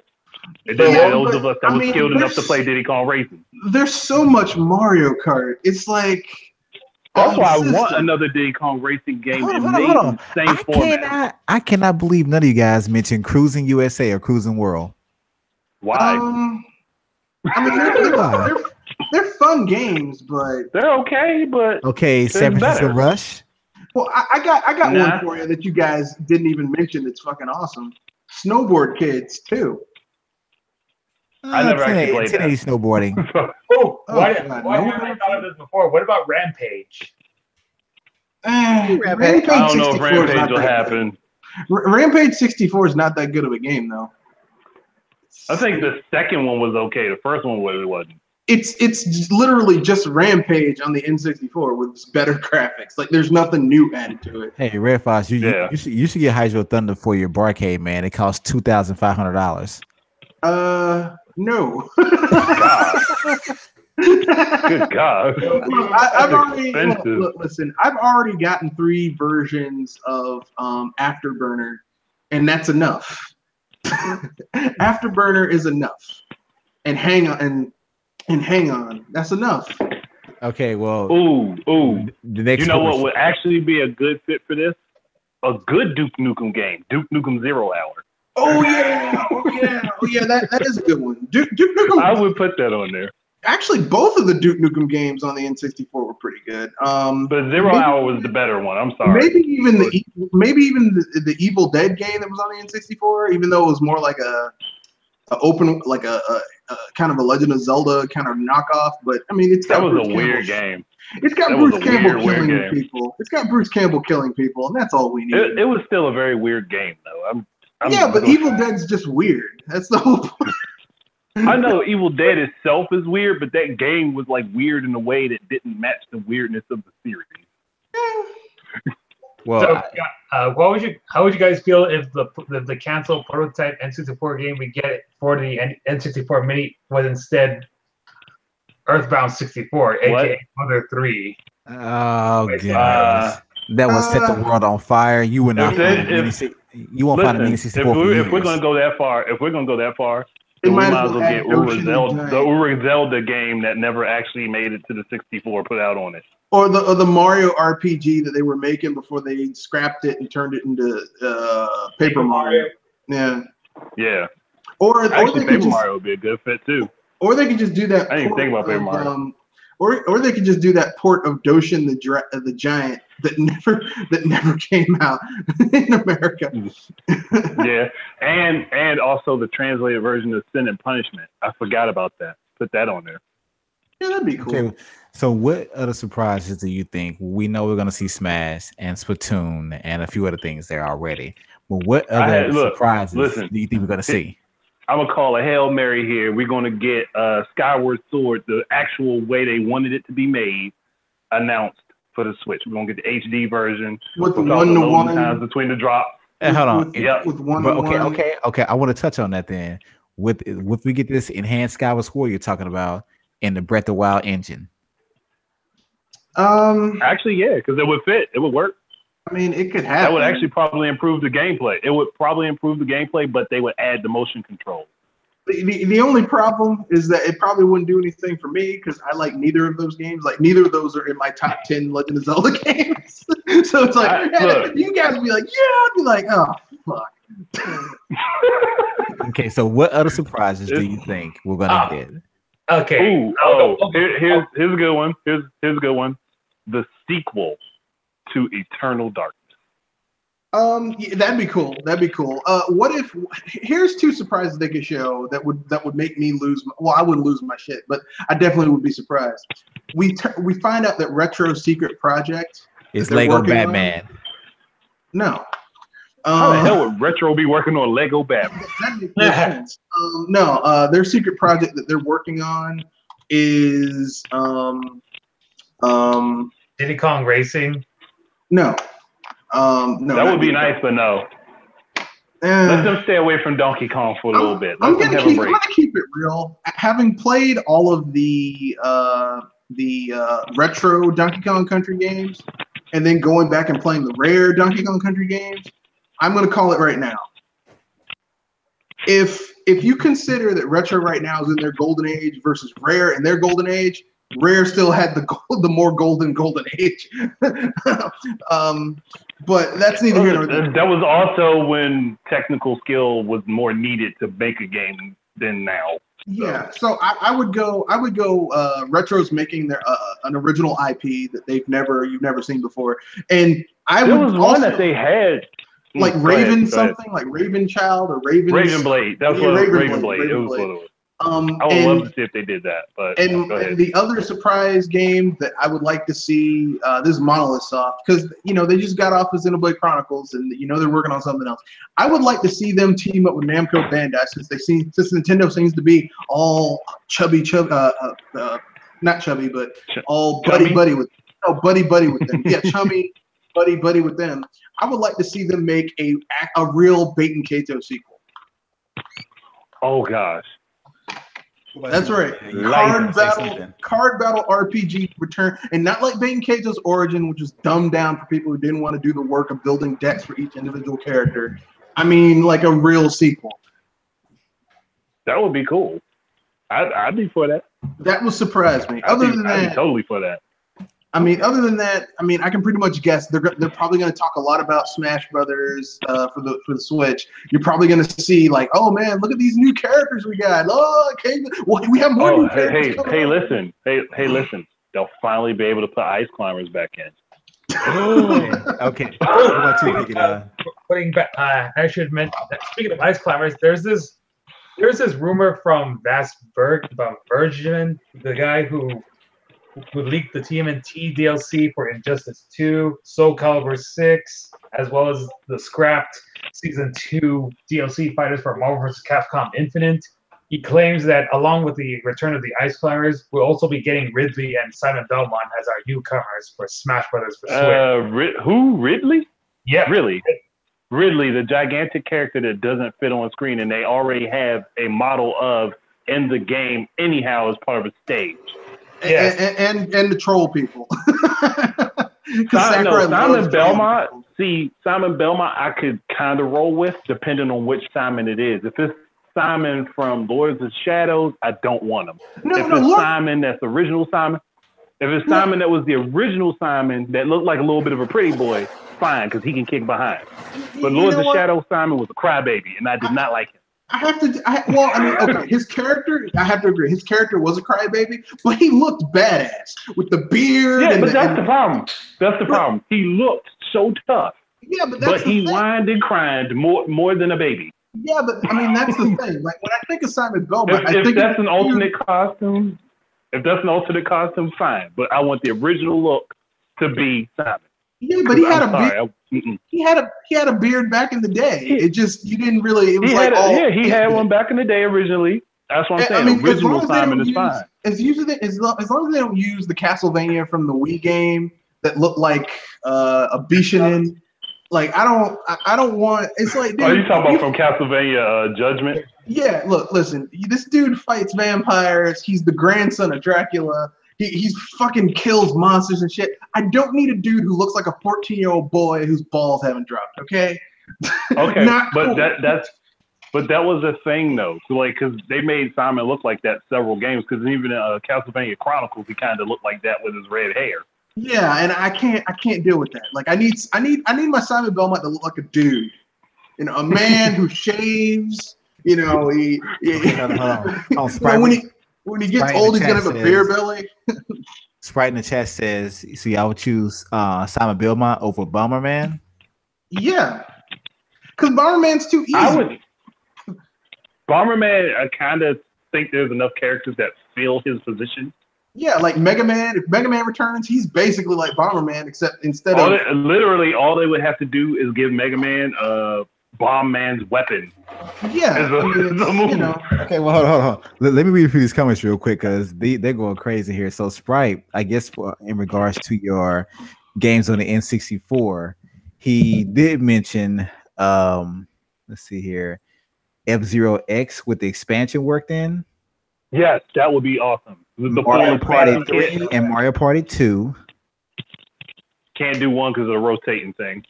And then he also mentioned, I guess this is a surprise. I'm not sure if you mentioned this right. As you meant it for, but he says Metroid Prime Trilogy HD to hold people up until 4 comes out. Yeah, that would be all right, but I don't think that's gonna happen. It would be cool, but I don't think it's gonna happen.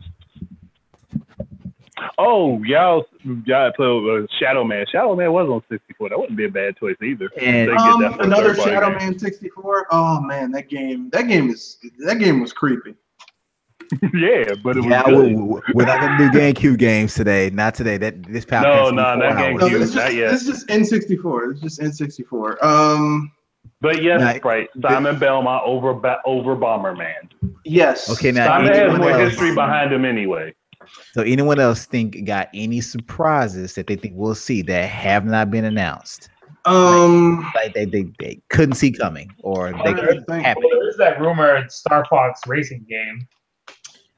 Like Diddy Kong Racing, but with Star Fox characters. Ooh, yeah. You know what? Do you know what I think will actually be a surprise? There will be a Star Fox announcement.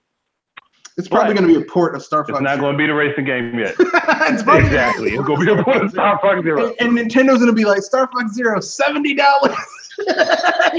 Oh, yeah. They're going to say it's $70 because you're still getting command with it. Just so that they can fuck with people, because Nintendo's been doing that lately with their old games. But the bad thing is, everybody's been praising them for it. I'm like, this right here is the shitty stuff that you know what's going to happen now? You know what's going to happen? They're going to port Star Fox Zero, and that same media outlet that couldn't beat it with the dude. I called this like 8 months ago. They're going to give the game an 8 out of 10. Look, that's what happened with Donkey Kong Country Tropical Freeze. As soon as that came out for the Switch, it got loved. I'm like, hold on, this is the same game you said you didn't want. Yeah, and I mean, like, literally the same game. I mean, personally, I'm one of those people who's like, look, I'm not cool with all these damn ports. I'm not cool with it. But some people, this is what they wanted. This is what they got. Well, for me, it depends on how much new content they had to offer compared to the original version. Man, that's you. That's you. Okay. Me, I'm not. Okay, but Tropical Freeze didn't really add much other than Funky Kong. And yeah, which is why I skipped that game. Yeah, but I did buy Mario Kart 8 Deluxe since it offered more content, more new. Like content. I'm fine if they add additional stuff, but when it comes down to Donkey Kong Country Tropical Freeze, they added in Funky Kong is not a $10 tax. I'm sorry. No, it literally, if you have this, if you got that, if you bought that game, if you had the one from the Wii U, it literally, which you can still get in some way for like $20. You can get it for less than that now. Well, not on the eShop though. Not on the eShop, but you can get it physically for $20. And literally on the Switch version, it's like $60. That's a $40 DLC basically for Funky Kong. Look, I like Funky Kong. I like his music from Donkey Kong Country 1 and 2, especially 2. He's got great stage music when you go to Funky's flights. But I'm gonna tell you right now, he is not worth $40 goddamn dollars. No, not DLC wise. But that's the same thing that happened with Lego City Undercover. Yeah. It got ported from the Wii U to everything else, and suddenly it was $10 more than its original price. Which they did. And I was like, no. I bought that game for $15 at Best Buy, brand new. That's the only reason I bought it. And it's a good game. For the Switch. I have it for the Wii U. And to me, the Wii U is still the definitive version. It really is. Like, I mean, see, this is my problem with the Switch. They're porting all these games, and it's like, really, this game probably would have been better had it been on the Switch. I mean, on the Wii U. You know? Like, There's some games that are like that. But all right. No Sprite. They're not going to replace classic Mega Man with X. Not for Smash. It's not going to happen. But well, let me say this. I wouldn't be angry if they did, though. Well, I wouldn't either, but I know it's not going to happen. Well, let's get into Smash before we end this thing. Now, I will say this. Me personally, I'm not saying this is fact. I have no evidence to support this really, but I really do believe this Smash is not only a new game, but Nintendo is going to completely shake up the formula. Honestly, I think it's going to have it's going to have some core mechanics in there, but I have a feeling this Smash they're going to go back to the drawing board and not have no 60 characters. They're going to probably max out around 20, 25. And they're going to keep it very simple. Because if you take out all the clones and palette swaps in Smash, you really only have about a good 30-some characters. I think they're still going to have a relatively large roster, but I do think like they're still going to have a large roster, but you're actually going to have to unlock them like you did in previous Smash Brothers games. It's not going to be they're all unlocked to the start. Technically, you still did with the last Smash game. It's just that they had DLC on top of that. Well, Vergeman's League mentioned that there will be everyone from the previous game will be back. Everyone from the last Smash game will be back. So little to no cuts. Well, honestly, I'm just expecting the port of Smash 4. I'm honestly just expecting the port of Smash 4 with all the content in one package. Because that would be the simplest thing they could do. And well, I mean, I hope they don't do that. And if they do, I hope they have a fucking better single player than what they did. No, see, that's the only two things I think will change. That they'll add additional characters and there will actually be a dedicated single player mode. Because they'll probably put that back in. Because the single player in Smash 4 was shit. It was, but that was like that because Nintendo listened to the people complaining. No, that was like that because Sakurai got a bug of it. I would say this. I need about 60% of those Fire Emblem characters to go away. No, look, Fire Emblem is a little bit too popular. That ain't gonna happen. It's not because I hate Fire Emblem. I actually love Fire Emblem. I have Fire Emblem Warriors. I have a few 3DS games. So trust me. I'm saying that because of Fire Emblem, there are way too many weapon-based characters in the game, and actually, a lot of them. There's only 13. There's only 13 sword fighters out of 58 characters, which is not too many. So there's actually that's a lot, dude. We're talking about a game that in the beginning nobody had a weapon. So technically, Samus and Link did, and Fox with his gun. But I mean, like here's the thing, okay. I don't care. Like, okay, I don't care about the sword fighters. I just wish they would take some of them out. And like, because here's the thing, Nintendo has so many IPs. There are other characters who kind of need a chance. You know, like Captain. My biggest problem with it isn't. Here's my biggest problem isn't even that they're a Fire Emblem. Okay, go ahead. And I was going to say, for example, Lucina and Marth, I don't care if you are a Smash Dojo person. I don't care if you look at it objectively. Lucina is nothing but Marth without the tipping power. Yeah, That's it. because To me, she's a bit- that was she's a bit useless. faster. That was a useless character slot for her. Like that to me, that was completely wasted. Because she's a in bit- Melee, Dr. because Feelgood, you don't want to say wasted slot. They're clone characters are meant to be the last minute dessert characters for beefing up the roster. Because no, to me, the purpose of clone characters is for people that complain about a character they love the main, but they hate their drawbacks. Like, for example, people that love Fox, they didn't like how fast his jump would fall, so they didn't like Falco. Or they didn't like the fact that his blaster didn't do a lot of damage, or he didn't quite hit as hard. So they got Falco, who is a bit slower, but he hits a bit harder. Exactly. You know, and then you got Wolf, who was like, even slower and hit harder than that. I need Exactly. Ganondorf. I need Ganondorf to have his own move set. I'm sorry. Yeah. I love Yeah. Captain. I love Captain. Actually, the same. honestly, I would like them to take the Hyrule Warriors Ganon to throw him in. But and give him, give him the dual swords. You know, I gotta disagree. You know what? I'm tired of the humanoid Ganon. Fuck that guy. Let's go back to old school Ganon, who's a blue pig with a red cape. But here's the thing. I want that version of Ganon in the game, but have his final smash be when he transforms into the pig. Yeah, well, Where no, he just transforms into the pig with the trident. No, I just want him to be the pig with the trident, because then it would change his entire moveset. He wouldn't be a sword fighter. He'd just he'd have the moves. Could. I mean, honestly, we got multiple links. Why can't we have multiple Ganondorf? He'd have. That's another thing. I want that gone. I don't want 2 links. Breath of the Wild links enough. No. It's not gonna happen. See, no. I disagree a little bit because there will be 2. The links don't play exactly the same. Adult and adult version of Link best represent the Zelda series. And they have different. They're in different weight classes. They do the same thing they did in 4. Just instead of having 2 of the same character, give people the ability to change the characteristics of their move sets. Like, for example, if you don't like Link's his recovery ability, if you want the second or third version of that, you can do that. Make that a thing, but don't take up 2 whole character slots so characters have identical moves with different properties. Just make it where you can say, okay, you know what? And when it comes to your up special, I want version B. And people wonder, the Street Fighter community wonders why the Smash Bros. Community doesn't get as much respect. I don't give a shit about what the Street Fighter community says. But anyway, they didn't make it an Evo, so I don't want to hear it. But anyway, if they really cared, Street Fighter 5 would have been a roaring success, and Marvel vs. Capcom would have been a roaring success. Yes, it would. And they weren't. Both of them would have been. So, but anyway, as I was saying. Here's what I think. I like the fact that there being different versions of a character, but make their movesets different. Like have Kid Link, instead of him having a hook shot, which doesn't make any fucking sense, maybe have him have the rock feather, the rock cape from Link's Awakening, thing to let him do a double jump or some shit.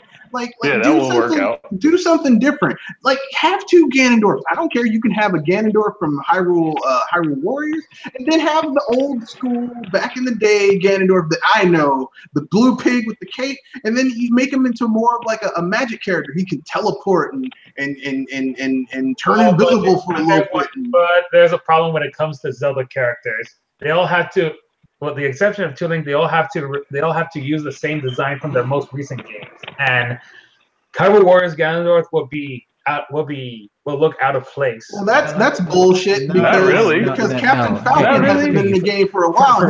First of all, a little bit. Hold on, no. That's what they have. The Ganondorf that's currently in Smash doesn't actually look that different from the Hyrule Warriors design. The Hyrule Warriors design, his hair is longer and he uses swords. Yeah. That's the only real significant difference between them besides their clothing. They actually look almost identical. Yeah. I mean, he changes slightly, but I mean, here's the thing. But the thing is, Zelda cast besides 2 Link. And if we were being legitimate about that, then there shouldn't have been Ganon. It should have been Demise and Smash instead. Yeah, or we should have had Dr. Roberts because we should have had the version of Ganon we had in Breath of the Wild, who looks like the fucking Dr. Roberts at the end of that shitty Lost in Space reboot. To be fair, Breath of the Wild came out at the end of the Wii U, so but still, that would be a great version of Ganon. Yeah, my problem isn't even. That guy is too big and disproportionate to be made playable. Oh, really? But Ridley can That's be in there. Well, you know, okay. That's not necessarily true. That is not necessarily true because there's some oddball-shaped characters in freaking Smash. No, but okay. I have a quick question for you guys. And here's my question. First question: how many characters do you think this game is going to have? I suspect it's about around 70 characters. You said around 70. I think they're going to be 50, and then they'll have more through DLC or unlockable. Yeah, what about you? I'm gonna say they'll probably max out at, and this might sound like a big number. It is a big number. I think they will max out at 80. Well, if they can DLC that shit, and if the DLC is priced like it was with Namco Bandai, that's with DLC. God, shit. Then okay, I'm gonna play the oddball out. I'm gonna say maximum, even with DLC, 40 characters. 40 is a decent roster. And I say that that's because a decent roster, but I don't think they're gonna be that small. If you get rid of all those clones in Smash Bros. 4, you really only got about maybe 40. The clone characters, but that means you're getting rid of Dr. Mario, Falco, Ganondorf, Roy. Yeah, but I mean, well, again, that's why with Ganondorf we're asking for a different version of the character altogether. Roy and Marth aren't clones. Roy kind of plays differently than Marth. Yeah, they do play differently. Similar. I mean, here's what I think. I think they need to have the core characters that they've had in Smash and all of them. So, the core Smash characters they had in the 64 version. So, yeah, you're gonna have Link. You're gonna have Mario. You're gonna have Bowser. Not Bowser. The people that we're used to. You're gonna have those characters. That's just the way it is.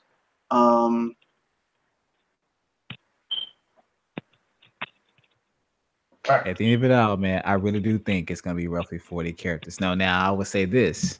Here's my next question. What percentage of the characters you think will be third party?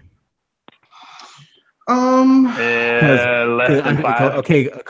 So, Piggy, you said about 70 characters. So, what percentage you think are going to be third party? Oh, let's see. I know the site according to the rumors, that includes all the third-party characters. Okay. That from the last game, that would be plus Simon Belmont. That would count as 8, and then I suspect one more third-party newcomer to be revealed. I think it'll be in the double digits. I think you might have 10 third-party characters. Yeah, I was about to say. My guess. I was gonna go with 5%, but I think the roster.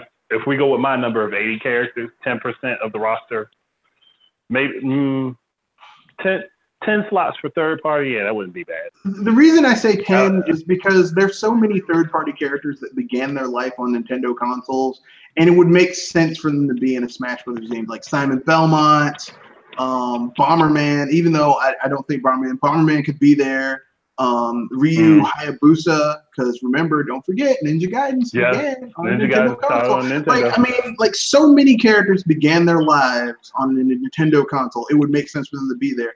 And I know Square Enix just loves penciling that piece of shit Cloud Strife and everything.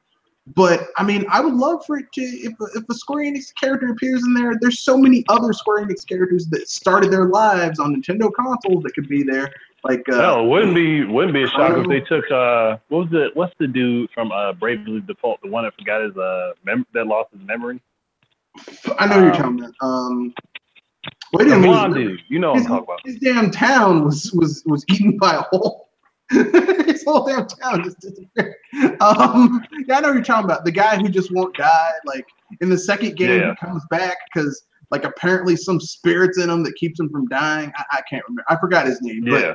Yeah, he could come back. I mean, you get what I'm saying. It's like there's so many third-party characters that have an intrinsic connection with the Nintendo console. Like you couldn't just end it at like 5 or 4. Like they have to up.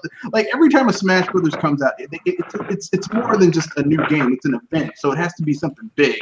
And plus, they have to include the third-party characters that have kind of become a staple, like Sonic. Okay, so you said yeah, about his name 10. Ring a Bell. That's what it was named. Ring a Bell. That was What about your game idea, guy? What's the percentage of third-party characters? You said about what? I said it would be about 80 characters 80? total, so 10 third-party characters. Okay. I'm sticking with the 10, but I don't think it's going to go up to 80. I think you'll have 50 at the start. Maybe you have unlocked like 30, and you can unlock the other ones just through gameplay and all that fun stuff. And hold on, let me be specific. I don't mean third party as in outside Nintendo characters. I mean third party as in not characters like Bayonetta, because she technically is a first party or second party character. I mean really true third party characters. Oh, you mean like not even associated with Nintendo, like Cloud Strife? Yeah. Well then that's a lower number. Okay, then that's a much lower number. Maybe like 2 to 4. Because they have to up the number, but they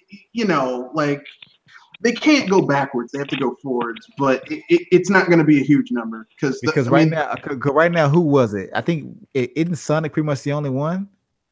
Yeah, but I mean, let's keep it real. No, Sonic can make the late been on the Sonic game. Sonic games weren't really selling well on consoles except for PC and Nintendo. But it's 3. It's Sonic, Mega Man, and Ryu. Those are the 3 characters. But if we're gonna go that far, then I'm gonna say Arthur from Ghouls and Ghosts.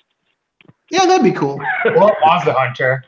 Or if you want to pick a character that has, or if you want to pick a character from that series that has not seen the light of day for a long time, Maximum. Well, I would say someone else from a long time who hasn't seen the light of day for a long time. No, Captain Commando. Dude, he needs to come back for real. He would perfectly fit in Smash. He would fit in Smash. Captain Commando would totally fit. And the bad thing is, all Nintendo would have to do was copy his Marvel vs. Capcom moveset. Yeah, basically. Each one is a special. Yep, that would be really, really easy. Now the balancing will be hard though. He'd be extremely OP in the beginning. Not really. I mean, you just all you have to do is treat him like Little Mac, where his jumps suck. Because basically his jumps in the normal game weren't that good. Like he was not a very aerial character. Kind of had an awkward movement. He was good in Marvel too. But that was the good thing about him. Well, here's the last question of the day before we end it. What month do you think this game is going to release? I suspect Smash? September or November. Smash, yeah. Smash is going to release right before Thanksgiving in November. The same month as Pokemon? No, they'll probably do. Here's what they'll do with Smash. It's either going to come out in September or it's going to come out in December. So if it's not the same month as Pokemon, then yeah, it's December. It's either going to be December. Then it'll be like 3 weeks before Christmas. The reason I say it's either September beforehand, like to get into people's hands early, or they're going to do a Christmas thing where it's going to be it's going to take the place of Mario Odyssey. Yeah. Well, the problem with Smash releasing on December is because it's going to miss out the deadline for being nominated for this year's Video Game Awards. You think Nintendo gives a shit about Video Game Awards? I would say this. I'm going to go with late September. No, I take that back.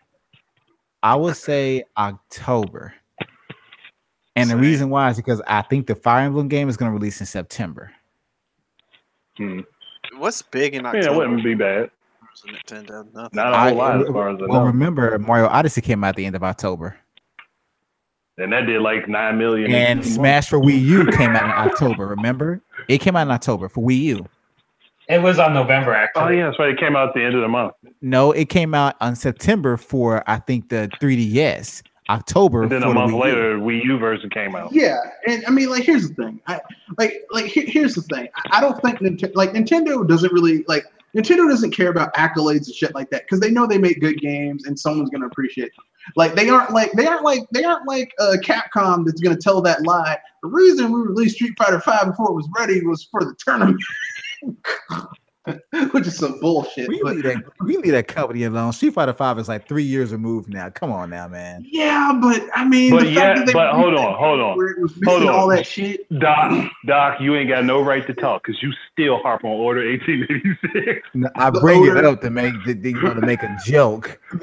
Yeah, well, I mean, like, I don't think, like, I think, that, like I said, Nintendo's either going to release it in September to get it out early, like maybe, like, to push it out along with their online service, which is also going to start in September. Yeah, Isn't it? that's- August, September? And I also think that because we know pretty much the Splatoon DLC is going to launch in either July or August. Yeah.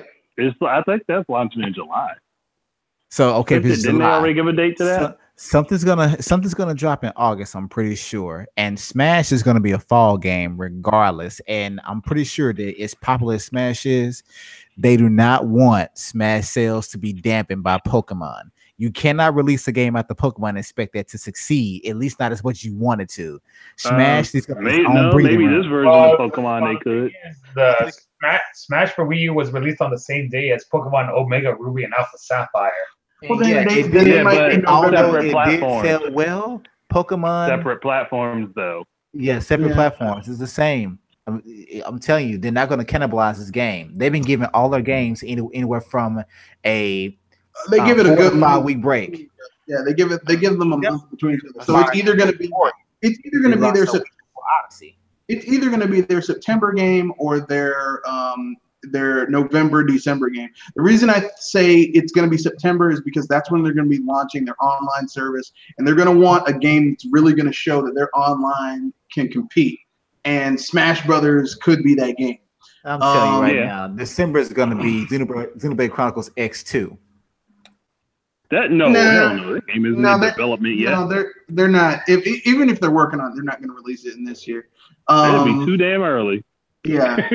That game will be next year, not this year. I think Like, I don't know what this is going to be their Christmas game. I feel I don't like know. it's gonna be September to coincide. Maybe the Yoshi game. That's what I said. Yeah. I think Yoshi's gonna be August, Smash September, and then whatever they might show up in E3 will be an October release, and then Pokemon November. Yeah. I mean, it could. I don't know, man. Like, here's the thing. I don't know what Nintendo's going to do. Either way, they're going to make a fuck ton of money, more than I have. So We know that much. they're going to take some of my money when I buy some of their shit. Not all of it, but some of it. So Look, Nintendo dipping their hands in everybody's wallets already. We already know that. All right.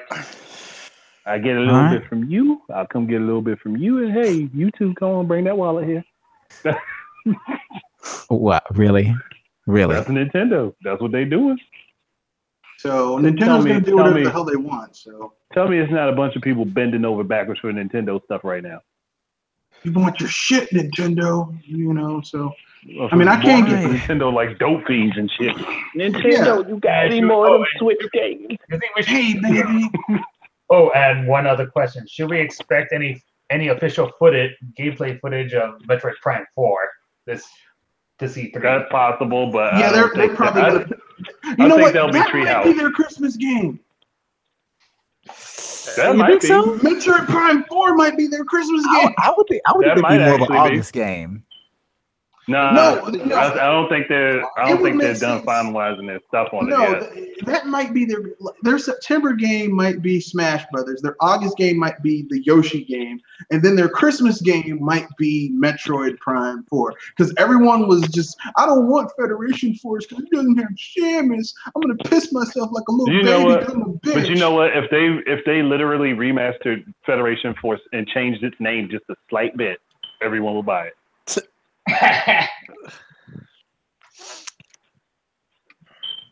The main reason people didn't want to get Federation Force is because of the look of the game, not because of who wasn't in it. Let's Yeah, be honest. it was the look, and it was the look, and it was also the fact that it didn't have, like, they were like, it wasn't what they thought it should be, and they let their perceptions get in the way of what the game actually was. But here's the problem, though.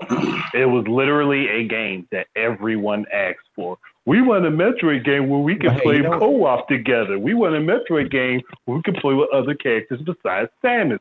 We want a Metroid game that plays online. Well, But hey, you got all that. hey, Andre, check this out though, and I'm going to end the podcast here.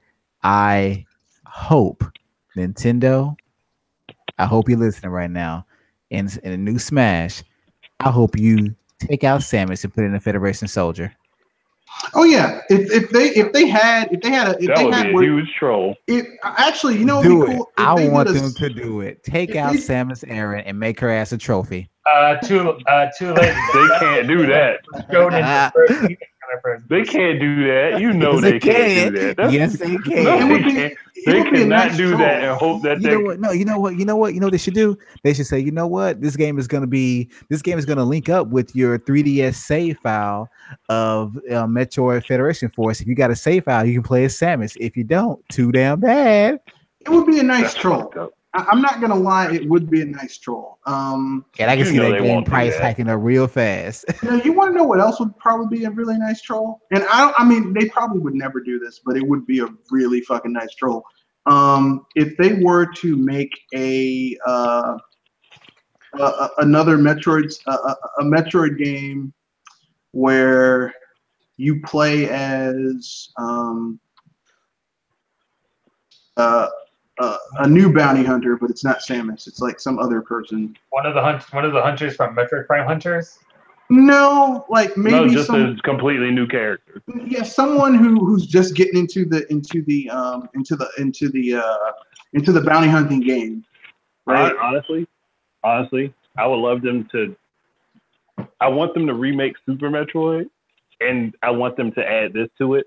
Like, you remember that bounty hunter you find outside of, I think it's Kraid's lair, the one that's dead with his head cut off and everything. You see the stuff flying around his body. I want to see his story playthrough in a Metroid game. Yeah, I want to play as a character that they could use in other games that's not dead. But that's I would be like I mean, I hate this. Like, here's they could use him in other games. They could use him in other here's the games. They thing. just have to be prequels. The Metroid universe is so rich and diverse, and it needs to be explored. And I really do think they could do that if they used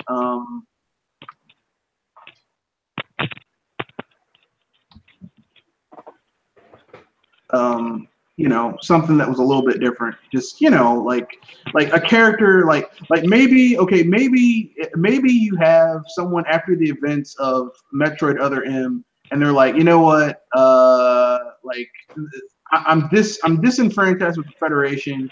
I'm gonna retire. Fuck these guys. But now what can I do? Because it's not like anyone's gonna hire me to do anything else. You know what? I think I'll become a bounty hunter. Why the hell not? Not a bad concept. Not a bad start. And so basically, like, they don't have any power armor because they're broke. They don't. No, that shit's expensive. So they like. So basically, you want a MacGyver-like character for the Metroid. Well, no, you actually get to go through them doing shit in order to get their hands on the money to get this conversation. Oh, hell no. They actually have to do like missions to get paid so that they can get the money to get their power suits upgrades and stuff. It upgrades. So then it kind of because I mean, here's the thing: we've never seen Samus actually get paid for wiping out entire species and committing genocide on a worldwide scale. so why not see what happens to the people who don't have all access to all that shit? You know. True. I mean, but undoubtedly, Samus kind of gotta have some money to have all the stuff she has. Yeah, but we never see her get paid. Like she has a new ship. She has a new ship in Fusion, and we just know like someone gave her that ship. She didn't actually buy it, so that's true. Well, look, I mean, because her ship got blown up. They needed her out on another mission, so they gave her another ship. We're not gonna go through the possibilities here. We're gonna end this podcast. We can continue this after the fact.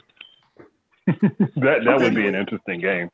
Go ahead and give your outro so I can close this off. Spike's here. My bad for coming in late, Doc, because Google Hangouts suck on mobile. Google don't like you, bro. Yeah, I literally had to log in my computer and then click the link for it to finally let me go through. So, wow. And yeah. Google don't like you, man. You been talking shit about Google? I do all the time, and somehow they let me in here. And they didn't give me a bad connection this time. We in the single digit hype, guys. Single digits. Okay. This was Red Fox. Well, I'm not really looking forward to E3 because I'm not taking off work or anything. I'll just watch the stuff after the fact, and then we'll probably have a podcast and talk about it. That's probably what's gonna happen. All right. This is Don from Video Game Facts. I just recently posted an article explaining my first impressions on the pre-launch online tournament for Mario Tennis Aces. If you guys want to check it out, that'll be all. And I'll be looking forward to watching E3 on stream this Saturday, starting with EA to see what they're gonna screw up this time around. And why you hurt everything? Because I have crippling depression, I have to hurt myself. Yeah, that's what you do when you hurt yourself. Your turn. Who? You. Okay, I was just making sure.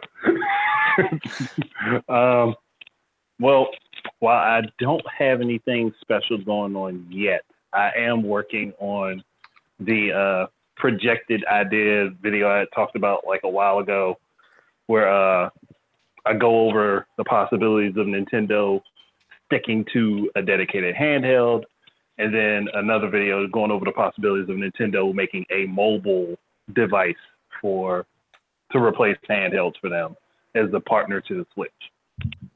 So I'm still working on those. I'm writing out those scripting for both of those videos and doing some research and stuff. So that's going to take a minute. All right. Hopefully nothing gets announced at E3 that'll just kind of wreck my plan. This is going to be interesting. But hey, man. Look, Nintendo did it 3 years in a row.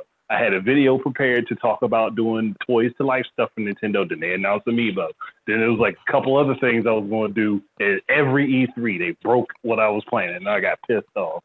So I'm hoping this year I'm in the clear with them because they have Smash coming, and they're going to focus on that, and they better not fuck up what I have planned. I'm going to go to their headquarters. I'm going to kick you're gonna kick Kimishiba's ass. I'm gonna kick him in his nuts. Well, if you did, the expression on his face wouldn't change. He still looked like a turtle. No, it wouldn't. Like I'm gonna kick him in the nuts, then haul tail out of there because I know I'm gonna die if I don't.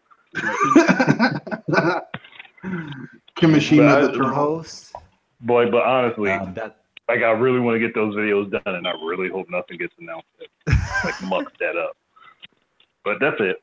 I don't have a whole lot that I'm working on at the moment, other than that, and just life right now. All right, man. And I'm Dr. Feelgood. I want to thank everyone for tuning in. It really means a lot. Thank you for the comments. Really appreciate them.